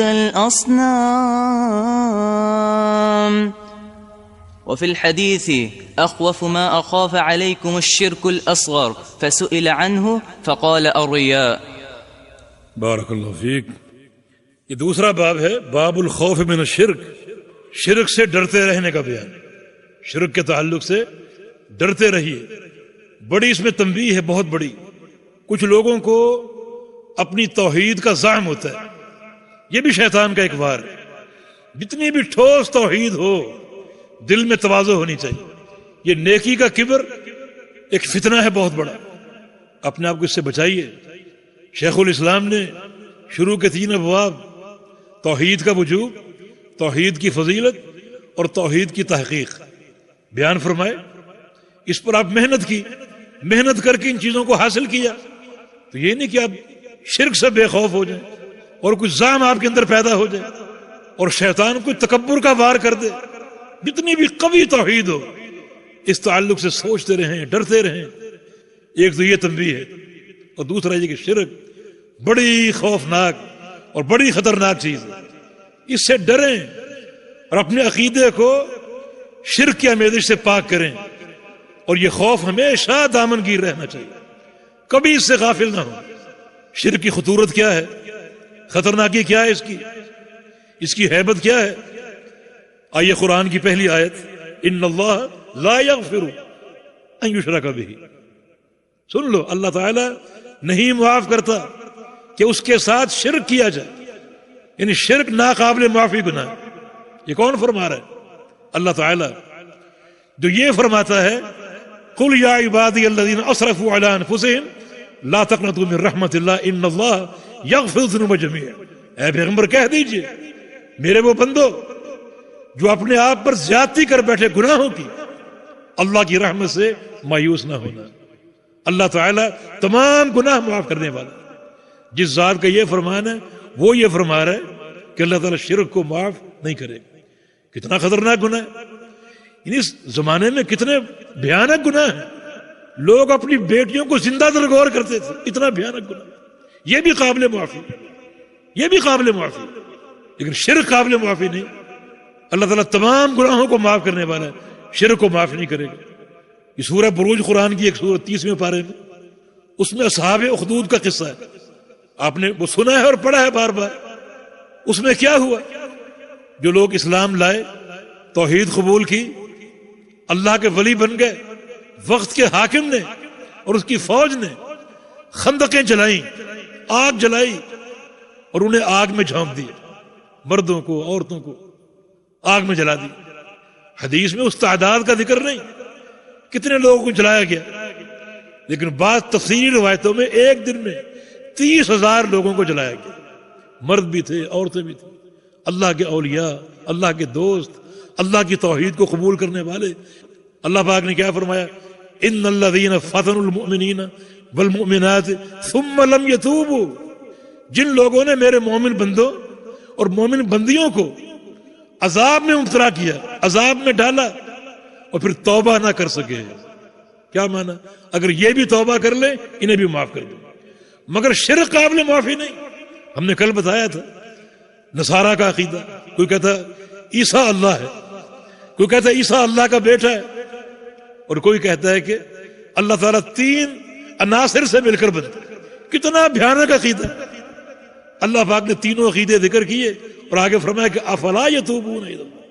یہ لوگ توبہ کیوں نہیں کر لیتے؟ مانا اگر یہ بھی توبہ کر لیں اللہ ان کو بھی معاف کر دے. تو اس کی توبہ کی وسعت یقیناً ہم سب جانتے ہیں، مگر فرمایا کہ شرک ناقابل معافی گناہ ہے. ہاں اگر اللہ تعالیٰ شرک پر توبہ کی توفیق دے دے تو پھر شرک بھی قابل معافی. اللہ تعالیٰ بڑے بڑے گناہ معاف کرنے والا ہے، لیکن شرک معاف نہیں کرے گا، اور شرک کے علاوہ جو گناہ چاہے معاف کر دے، ہر گناہ معاف کر دے، لیکن شرک معاف نہیں کرے گا. تو یہ آیت کریمہ شرک کی ہیبت کی بڑی دلیل ہے. اور آگے فرمایا اپنے بندے ابراہیم علیہ السلام کا ذکر کیا، خلیل اللہ کا، ان کی دعا وَجْنُبْنِي وَبَنِيَّ أَن نَعْبُدَ الْأَصْنَامَ. ان کی دعا کہ یا اللہ مجھے بچا اور میری اولاد کو بچا. کس چیز سے؟ بتوں کی پوجا سے، بتوں کی پرستش سے بچا مجھے. یہ دعا کون کر رہا ہے؟ خلیل اللہ ابراہیم علیہ السلام. کس کے لیے؟ اپنے لیے. اور کس کے لیے؟ اپنی اولاد کے لیے، بیٹوں کے لیے، پوتوں کے لیے.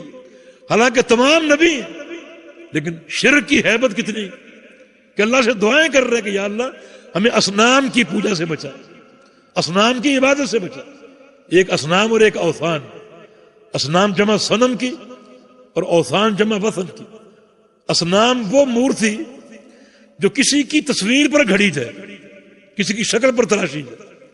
کوئی مثلا کوئی نیک بندہ ہو یا کوئی بھی، اس کی شکل سامنے رکھ کر کوئی مورتی بنائی جائے، اسے صنم کہتے ہیں. اور وثن عام بت کو جس میں کسی کی شکل سامنے نہ ہو لیکن ایک بت بنا دیا جائے، عام کوئی شکل سامنے رکھ کر نہ بنایا جائے، وہ وثن کہلاتا ہے. لیکن یہ فرق کب ہوگا؟ جب ان دونوں کا استعمال اکٹھا ہو. اگر وثن الگ استعمال ہو اور صنم الگ استعمال ہو تو صنم وثن کے معنی میں اور وثن صنم کے معنی میں استعمال ہو سکتا ہے. پیارے پیغمبر محمد رسول اللہ صلی اللہ علیہ وسلم نے اپنی وفات سے قبل ایک دعا کی تھی، اللہم لا تجعل قبری وثنا یعبد. یا اللہ میری قبر کو وثن نہ بنانا. وثن کا معنی بت، کہ جس طرح لوگ بتوں کی پوجا کرتے ہیں اس طرح لوگ میری قبر پر آئیں اور یہاں آ کر سجدے کریں، یہاں آ کر پوجا کریں. یعنی کس طرح آپ نے اس معاملے کو کاٹ کے رکھ دیا.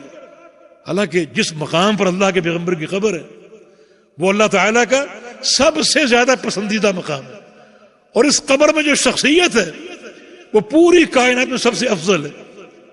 اور نبی علیہ السلام نے اس مقام کو منبر سے لے کر حجرہ عائشہ تک کے مقام کو جنت کا باغیچہ کہا ہے. اس سے پاکیزہ کوئی جگہ ہو سکتی؟ مگر فرمایا کہ یا اللہ یہاں لوگ آئیں، آ کر میلے لگائیں، پوجا کریں، ایسا بالکل نہ ہونے دینا.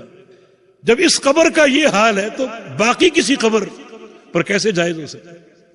پھر وہ کون سا مائی کا لال ہے جس کی قبر اللہ کے پیغمبر سے افضل ہو؟ تو آپ نے یہ دعا فرما کر اس عقیدے کا پتہ کاٹ دی کہ کوئی قبر اس قابل نہیں جس کا طواف کیا جائے یا وہاں میلے لگائے جائیں، وہاں مجاورت کی جائے یا وہاں سجدے کیے جائیں. جب یہ قبر اس قابل نہیں ہے تو باقی کوئی بھی قبر اس قابل نہیں. یہ شرک ہے. ابراہیم علیہ السلام دعائیں کر رہے ہیں کہ یا اللہ مجھے بھی اور میری اولاد کو بھی بتوں کی پوجا سے بچا. اس کا معنی شرک کا خوف ہمیشہ ہونا چاہیے اور شرک سے بچاؤ کی دعا ہمیشہ کرتے رہیے. اور پیغمبر علیہ السلام کی حدیث جو محمود بن لبید کی روایت سے ہے، اخوف ما اخاف علیکم الشرک الاصغر، کہ سب سے زیادہ خوفناک چیز جس کے تعلق سے میں تم پر ڈرتا ہوں، سب سے خوفناک چیز جس میں ملوث ہونے کا مجھے اندیشہ ہے، وہ شرک اصغر. شرک اصغر کے تعلق سے میں سب سے زیادہ خوف میں اور ڈر میں مبتلا ہوں. صحابہ نے پوچھا شرک اصغر کیا ہے؟ فرمایا کہ الریا، ریاکاری شرک اصغر، ریاکاری شرک اصغر. اور پیغمبر علیہ السلام کیا فرما رہے ہیں؟ حالانکہ شرک اصغر کہ مجھے سب سے زیادہ خوف شرک اصغر کا. یعنی شرک اتنی خوفناک چیز ہے، فرمایا کہ سب سے بڑھ کر خوف مجھے شرک اصغر کا. جب شرک اصغر سے خوف کا یہ معاملہ ہے تو شرک اکبر سے خوف کا معاملہ کیا ہوگا؟ غور کیجیے. تو ہمیشہ اس خوف میں مبتلا رہیے اور کبھی اس خوف سے الگ ہونے کی کوشش نہ کیجیے، اور کبھی اپنے عقیدے کے تعلق سے شیطان کے اس وار میں آنے کی کوشش نہ کرنا کہ ہم موحد ہیں اور توحید کے تعلق سے ایک کبر ہمارے اندر آ جائے. یہ شیطان کا ایک وار ہے اور یہ وار انسان کو بڑا نقصان دے. تواضع اختیار کیجیے اور مزید اس عقیدے میں تقدم اور فہم حاصل کیجیے. توحید کا مسئلہ ایسا ہے کہ اس کا فہم بڑھاتے رہیں، اس کی قوت اور استحکام میں اضافہ کرتے رہیں، اس کی معرفت اپنے اندر پیدا کرتے رہیں. یہ ایسا مسئلہ ہے اور کبھی اس میں رکنے کی کوشش نہ کی. تو ریاکاری شرک اصغر، فرمایا کہ مجھے اس کے تعلق سے سب سے زیادہ ڈر ہے، کیونکہ ریاکاری اعمال کے لیے تباہ کر دے. کسی حدیث میں آگے اللہ تعالیٰ قیامت کے دن پکارے گا ریاکاروں کو، ایھا المراؤون، اے ریاکارو، اذهبوا الی من کنتم تراؤون، کہ جن کو تم دکھاتے تھے، ریاکاری کرتے تھے، ان کے پاس چلے جاؤ. فانظروا هل تجدون عندهم جزاء، وہاں جا کر دیکھو کوئی بدلہ ملتا ہے، کوئی نیکی ملتی، کوئی ثواب ملتا ہے تو لے لو.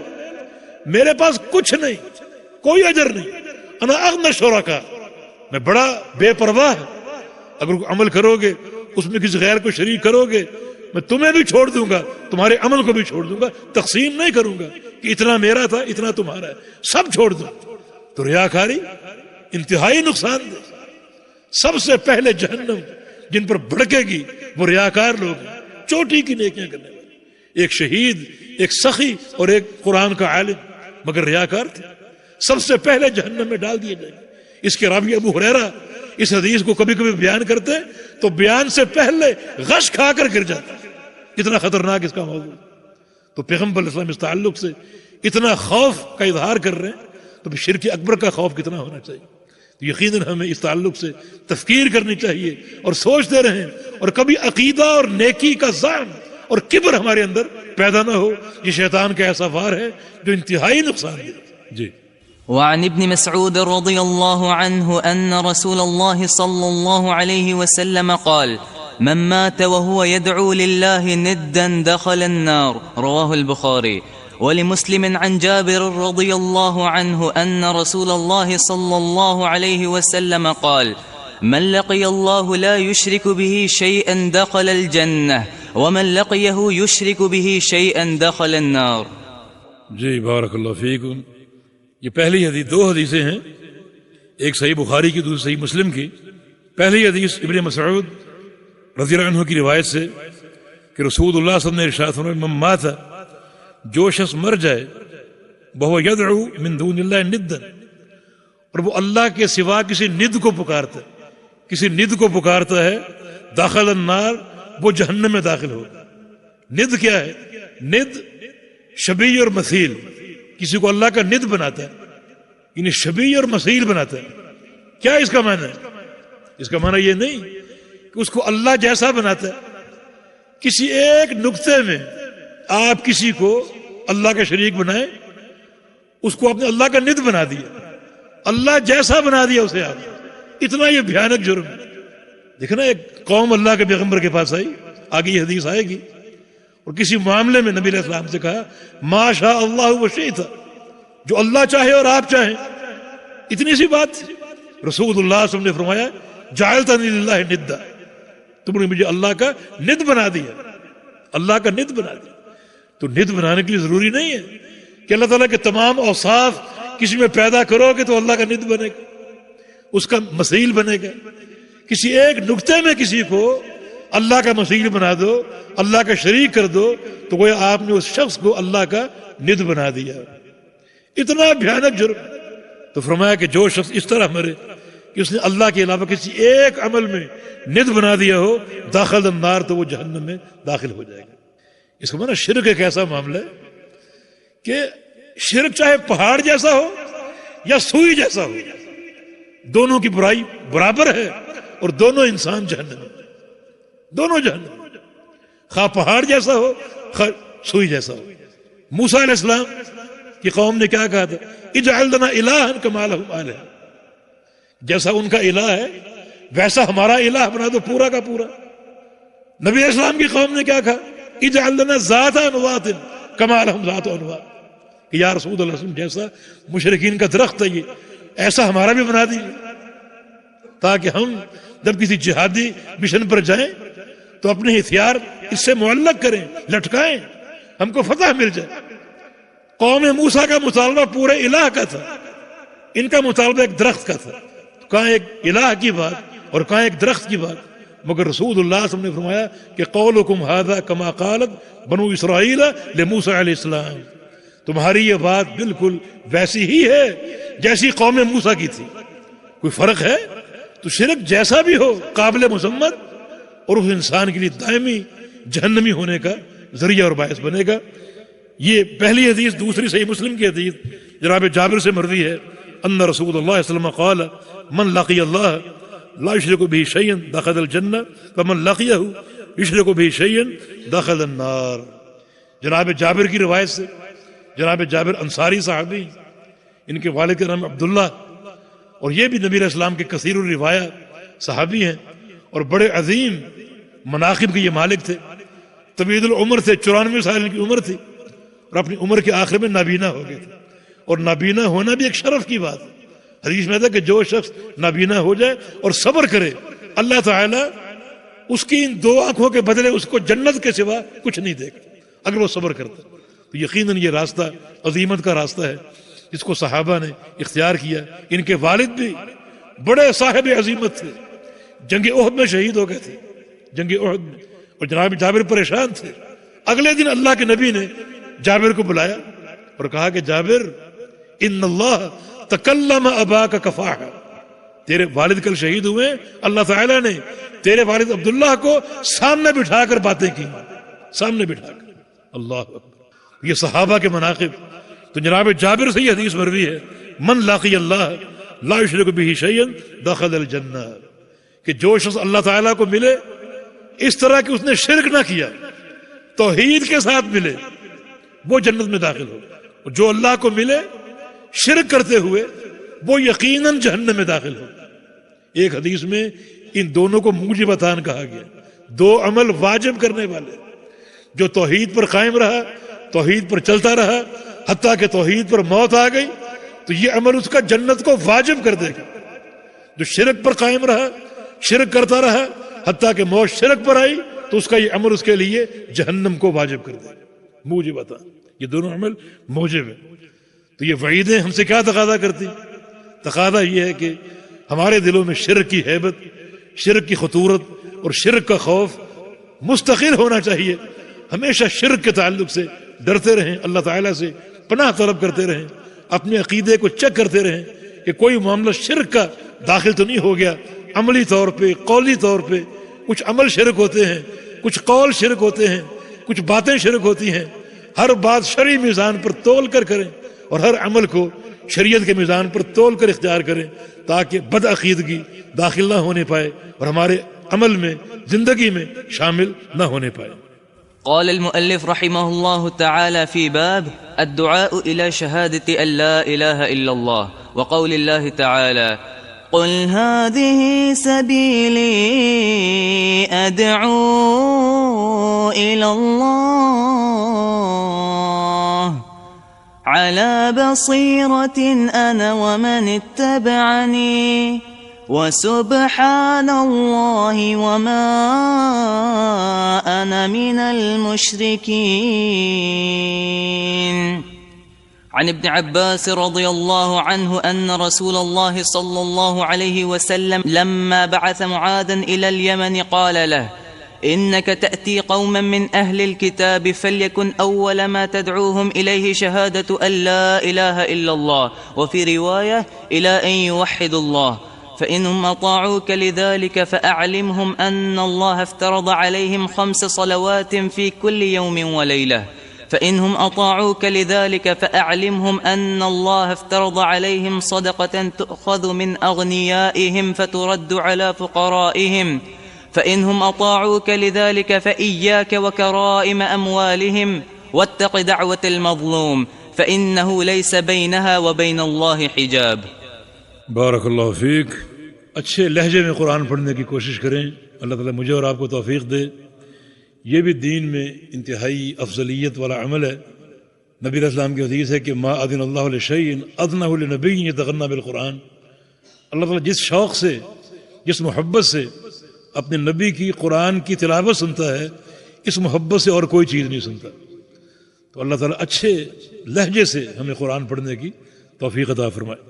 باب الدعاء الی شہادت ان لا الہ الا اللہ.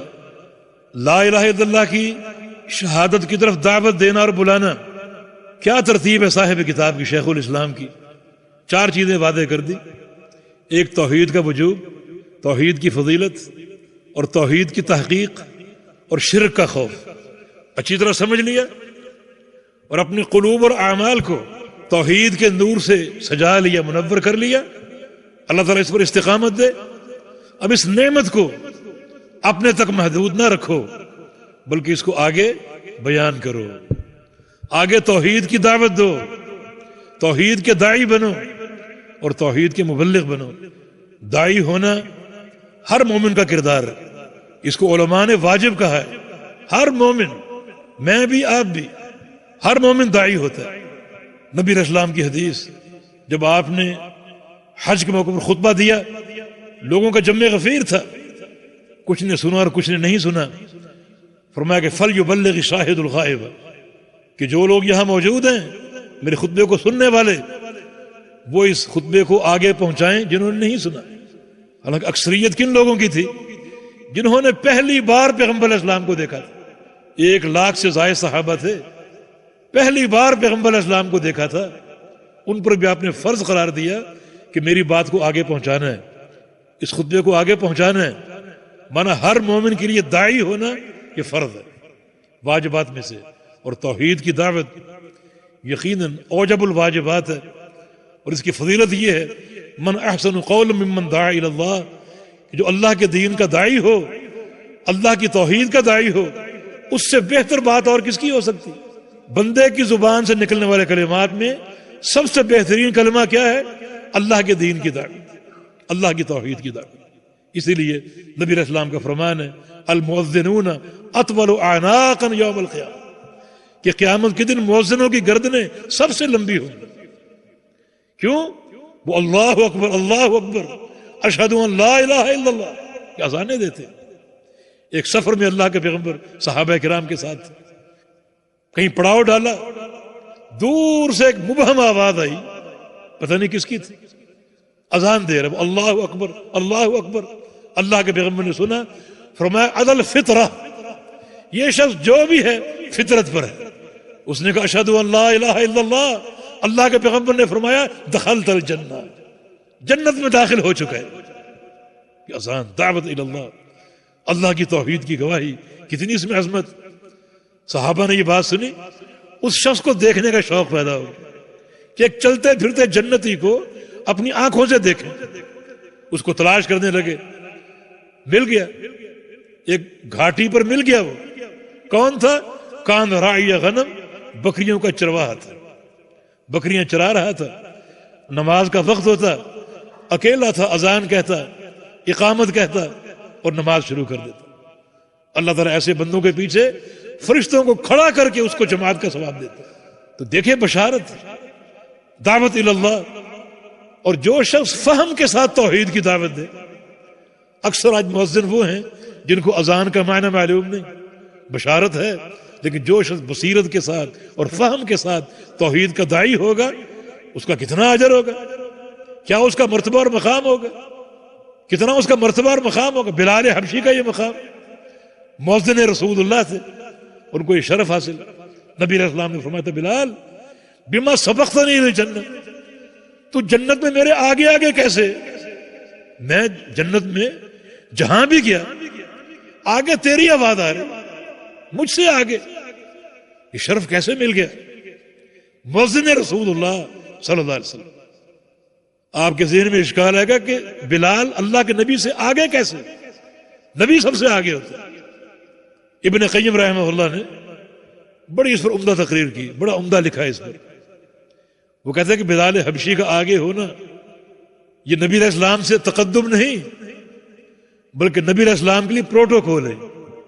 جیسے ایک بادشاہ سربراہ مملکت جو باہر نکلتا ہے تو ایک گاڑی اسے آگے آگے چلتی، وہ تقدم نہیں ہوتا، وہ بادشاہ کے لیے تکریم ہے، وہ اس کی ہیبت ہے، اس کے لیے پروٹوکول ہے. جنت میں اللہ کے پیغمبر جب بھی باہر نکلیں گے بلال آپ سے آگے آگے ہو. ابن قیم فرماتے ہیں کہ پھر یہ سوال پیدا ہوتا ہے کہ یہ شرف ابو بکر کو کیوں نہیں ملا، عمر بن خطاب کو کیوں نہیں ملا، بلال کو کیوں ملا؟ فرماتے ہیں اس کا جواب یہ ہو سکتا ہے کہ بلال وہ صحابی ہیں جو کم از کم نماز کے عمل میں سب سے پہلے آتے تھے.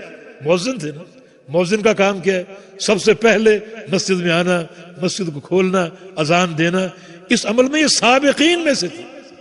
اللہ نے سبقت کا شرف ان کو دیا کہ جنت میں اپنے پیارے پیغمبر کے لیے تقدم دیا، ان کو پروٹوکول دینے کے لیے، ان کی تکریم اور ہیبت کے لیے.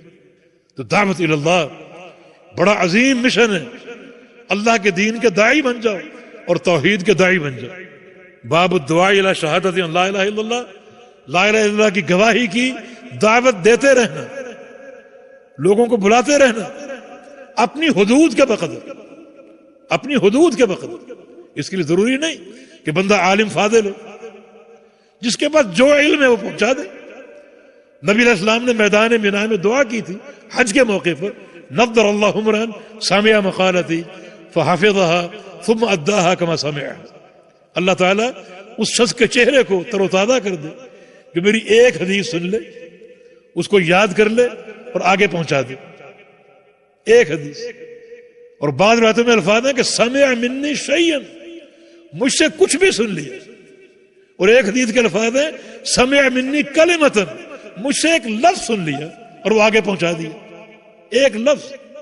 تو ایک لفظ بھی اگر کسی کے پاس معلوم ہے، علم ہے کسی کو، ایک مسئلہ معلوم ہے تو اس کو آگے پہنچائے.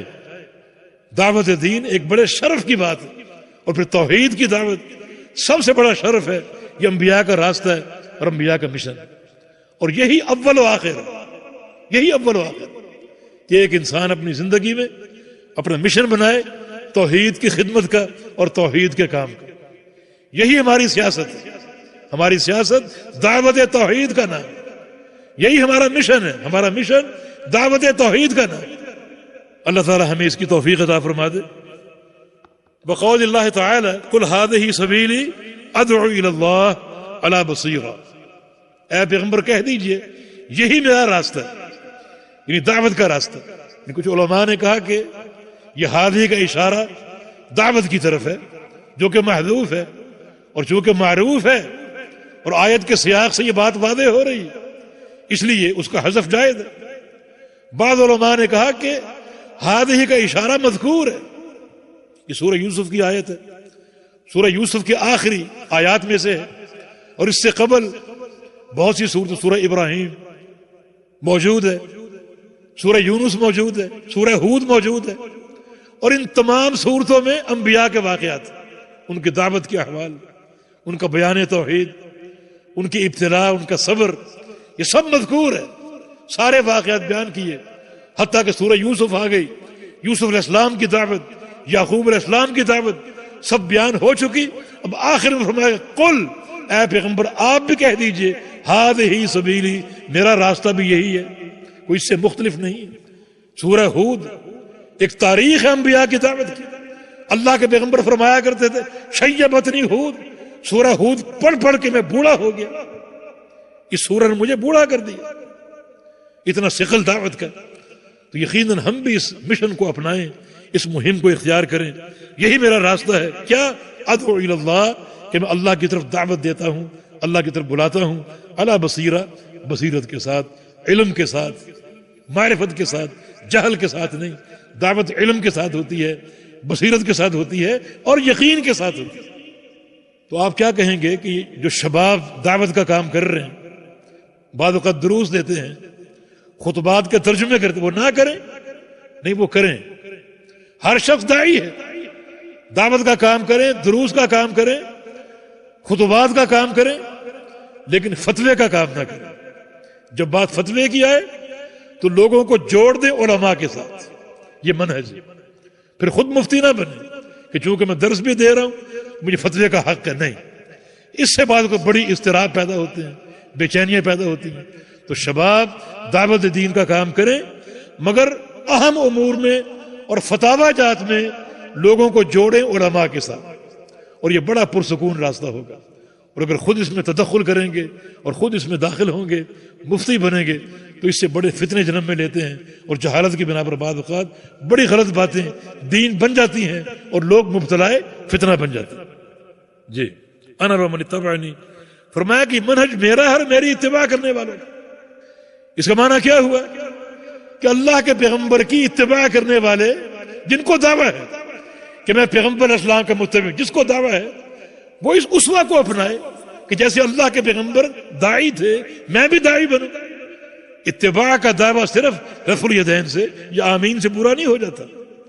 یہ سب سے بڑا اسوہ ہے. نبی علیہ السلام نے پہلے نماز نہیں پڑھی، پہلے حج نہیں کیا، پہلے عمرہ نہیں کیا، پہلے جہاد نہیں دیا، بلکہ سب سے پہلے آپ داعی تھے. انبیاء کا پہلا اسوہ دعوت دین ہے، عمل بعد میں، نماز بعد میں. تو اس پہلے اسوہ کو اپنائیں. ہم بھی اللہ کے دین کے داعی بنیں، اپنی جہود کے بقدر اور اپنے ایک استطاعت کے بقدر اور اپنے ماحول کے مطابق ہم جو ہے وہ دعوت کا کام کریں اور کرتے رہیں. آگے حدیث ابن عباس رضی اللہ عنہما کی فرماتے ہیں لما بعث معاذ الى الیمن، اپنے صحابی معاذ بن جبل رضی اللہ عنہ کو جب یمن میں بھیجا. معاذ کا ذکر کل ہو چکا ہے، میں بتایا تھا کہ طاعون امواس میں 38 سال کی عمر میں فوت ہو گئے تھے، یعنی جوانی ہی میں فوت ہو گئے، مگر علم سے بھرے ہوئے تھے. اللہ کے نبی نے فرمایا تھا کہ معاذ قیامت کے دن آئے گا میری امت کی علماء کی قیادت کرتے ہوئے، بڑے صاحب علم تھے. نبی علیہ السلام کی حدیث ہے کہ حلال و حرام کے سب سے بڑے عالم معاذ ہیں. اتنا ان کو علم اللہ نے دیا تھا، اور اللہ کے نبی نے فرمایا تھا مجھے تم سے بڑی محبت ہے، اس لیے اس محبت کا اظہار آپ نے اس طرح کیا کہ ان کو بڑا علم نافع دیا. اور آج یہ بھی ایک اظہار ہے، ان کو یمن کی طرف بھیجا، معاذ بن جبل کو یمن بھیجا. ساتھ ساتھ چل پڑے، معاذ سوار ہو گئے اور اللہ کے پیغمبر تھوڑی دیر ساتھ چلے.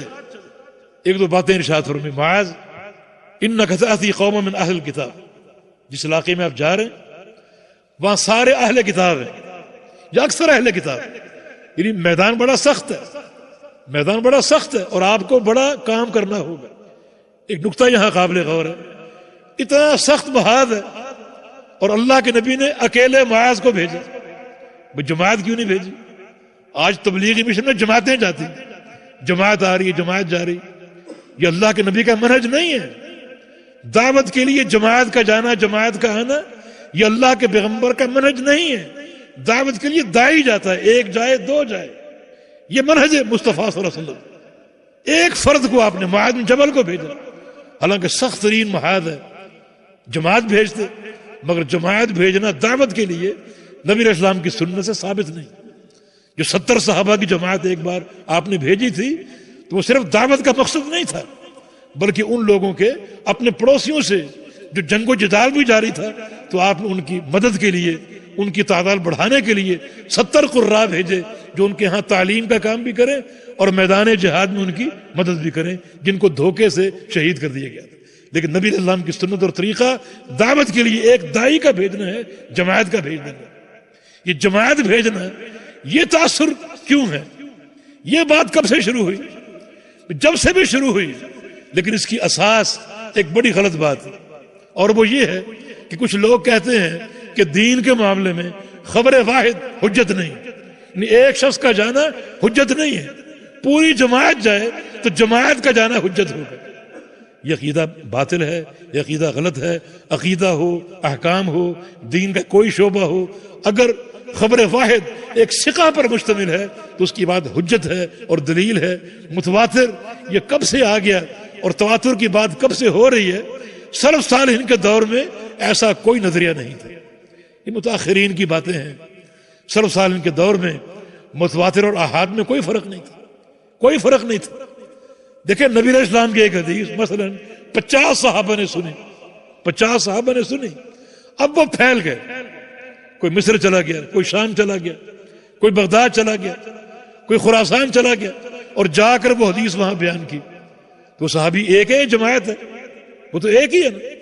جو صحابی خراسان گیا اس نے اہل خراسان کو حدیث بیان کی، اس کا بیان کرنا اہل خراسان کے لیے حجت تھا یا نہیں تھا؟ حجت تھا۔ متواتر حدیث یہ کب بنی؟ وہ ہمارا دور آیا، ہم نے کتابیں دیکھی کہ یہ حدیث انس سے بھی مروی ہے، ابو ہریرہ سے بھی مروی ہے، ابن عمر سے بھی مروی ہے، جابر سے بھی مروی ہے، اس کے طرق اکٹھے کیے تو ہم پر یہ بات واضح ہے کہ یہ حدیث متواتر ہے۔ لیکن قرون اولیٰ میں متواتر نہیں تھی، خبر واحد تھی، تو یہ تقسیم ہم کہاں سے لے؟ تو جماعتیں بھیجنے کا تصور ایک بدعی جو ہے وہ نظریے پر قائم ہے کہ ایک کا جانا حجت نہیں ہے، پوری جماعت جائے۔ حالانکہ اللہ کے نبی نے اکیلے معاذ کو یمن بھیجا، حالانکہ سخت ترین محاذ تھا، سارے اہل کتاب تھے، مگر فرد واحد کو بھیجا۔ فرمایا کہ فَلْيَكُنْ أَوَّلَ مَا تَدْعُوهُمْ إِلَيْهِ شَهَادَةُ أَن لَا إِلَهَ إِلَّا اللَّهُ۔ معاذ تم نے کیا کرنا ہے؟ سب سے پہلا کام یہ کرنا ہے کہ ان کو لا الہ الا اللہ کی گواہی کی دعوت دینی، یہ پہلا کام ہے، ان کو یہ دعوت دینی کہ لا الہ الا اللہ، اس کی گواہی دو۔ ہم نے گواہی پر کل تفصیل سے بات کر دی کہ باقاعدہ گواہی ہونی چاہیے، اس کلمے کی گواہی دینی پڑے گی، یہ تمہارا پہلا کام ہے۔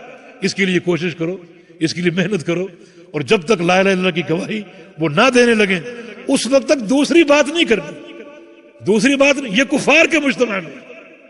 لیکن جب اسلامی معاشرہ ہوگا وہاں پورا دین پیش کیا جائے گا، توحید بھی، نماز بھی، روزہ بھی، پورے دین کی دعوت دی جائے گی۔ لیکن چونکہ آپ کا میدان کفار کا میدان ہے، انہیں پہلے توحید بتاؤ، توحید سکھاؤ، اور جب وہ توحید قبول کر لیں پھر ان کو بتاؤ کہ 5 نمازیں فرض ہیں، نمازیں قبول کر لیں پھر بتاؤ کہ زکوٰۃ فرض ہے، اور جب زکوٰۃ بتاؤ تو ان سے زکوٰۃ وصول کرو، مگر زکوٰۃ کی وصولی میں جو ان کا بہترین مال ہے قرائم اموالہم وہ حاصل نہ کرو، بلکہ متوسط مال، نہ وہ گھٹیا درجے کا ہو نہ انتہائی اعلیٰ درجے کا ہو، بلکہ درمیانہ ہو، وہ وصول کرو۔ اور فرمایا کہ مظلوم کی بد دعا سے بچنا، مظلوم کی آہ سے بچنا، کیونکہ اللہ تعالیٰ اور مظلوم کے مابین کوئی حجاب نہیں ہوتا، کوئی پردہ نہیں ہوتا۔ جب مظلوم اللہ کو پکارتا ہے ظلم کی چکی میں پستے ہوئے تو اللہ بندے سے فرماتا ہے کہ لَأَنْصُرَنَّكَ وَلَوْ بَعْدَ حِينٍ، میرے بندے تیری مدد میں نے ضرور کرنی ہے، خواہ کچھ عرصے بعد کروں، تیری مدد ضرور کرنی۔ تو فرمایا کہ مظلوم کی آہ سے بچنا، کیونکہ اللہ تعالیٰ اور مظلوم کے مابین کوئی پردہ نہیں ہوتا۔ یہ حدیث مکمل ہوئی، اس میں جو سب سے اہم نقطہ اور دعوتی قاعدہ ہے وہ یہ ہے کہ سب سے پہلے توحید ہے، سب سے پہلے توحید ہے۔ تو سب سے پہلے توحید ہونے کا معنی یہ ہے کہ توحید اگر ہے تو ہر عمل درست اور قابل قبول، اور توحید اگر نہیں ہے، یہ توحید میں نقص ہے، توحید میں اضطراب ہے، تو یہ نمازیں، روزے، کوئی چیز قابل قبول نہیں۔ اللہ کے پیارے پیغمبر نے توحید کو جنت کی چابی کہا ہے۔ یہ نمازیں، روزے جنت کو نہیں کھول سکتی جب تک توحید نہ ہو۔ ایک انسان کی توحید میں خلل ہے، زندگی بھر کے تہجد جنت کو نہیں کھول سکتے، اور اگر اس کی جو ہے وہ توحید درست ہے، راسخ ہے، اس کا لا الہ الا اللہ جو ہے وہ سالم ہے اور قابل قبول ہے، تو اللہ تعالیٰ اس کے گناہوں کو معاف کرے گا اور اس کا یہ عمل جنت کے دروازے کو کھولنے کے قابل ہوگا۔ جی۔ ولهما عن سهل بن سعد رضی اللہ عنہ ان رسول اللہ صلی اللہ، اسی پر اکتفا کیجئے، انشاءاللہ کل اسی حدیث کو تھوڑا سا دوبارہ پڑھیں گے، اور جو آگے جو حدیث آ رہی ہے اس باب کی آخری حدیث، اس پر انشاءاللہ کل بات کریں گے، کیونکہ اس میں مباحث کچھ زیادہ ہیں، کچھ اہم قواعد ہیں، تو انشاءاللہ کل تفصیل سے اس پر بات کریں گے۔ اللہ پاک مجھے اور آپ کو توحید کی اصلاح کی اور توحید کے صحیح فہم کی توفیق عطا فرما دے، ہمارے قلوب کو خالص توحید سے معطر اور منور فرما دے، ہمارے اعمال کو اللہ تعالیٰ توحید کے رنگ سے منور فرما دے، اور ہم کو اپنے پیارے پیغمبر کی محبت اور آپ کی سنت کی اتباع کی توفیق عطا فرما دے۔ اقول قولی ھذا واستغفر اللہ لی ولکم وآخر دعوانا ان الحمد للہ رب العالمین۔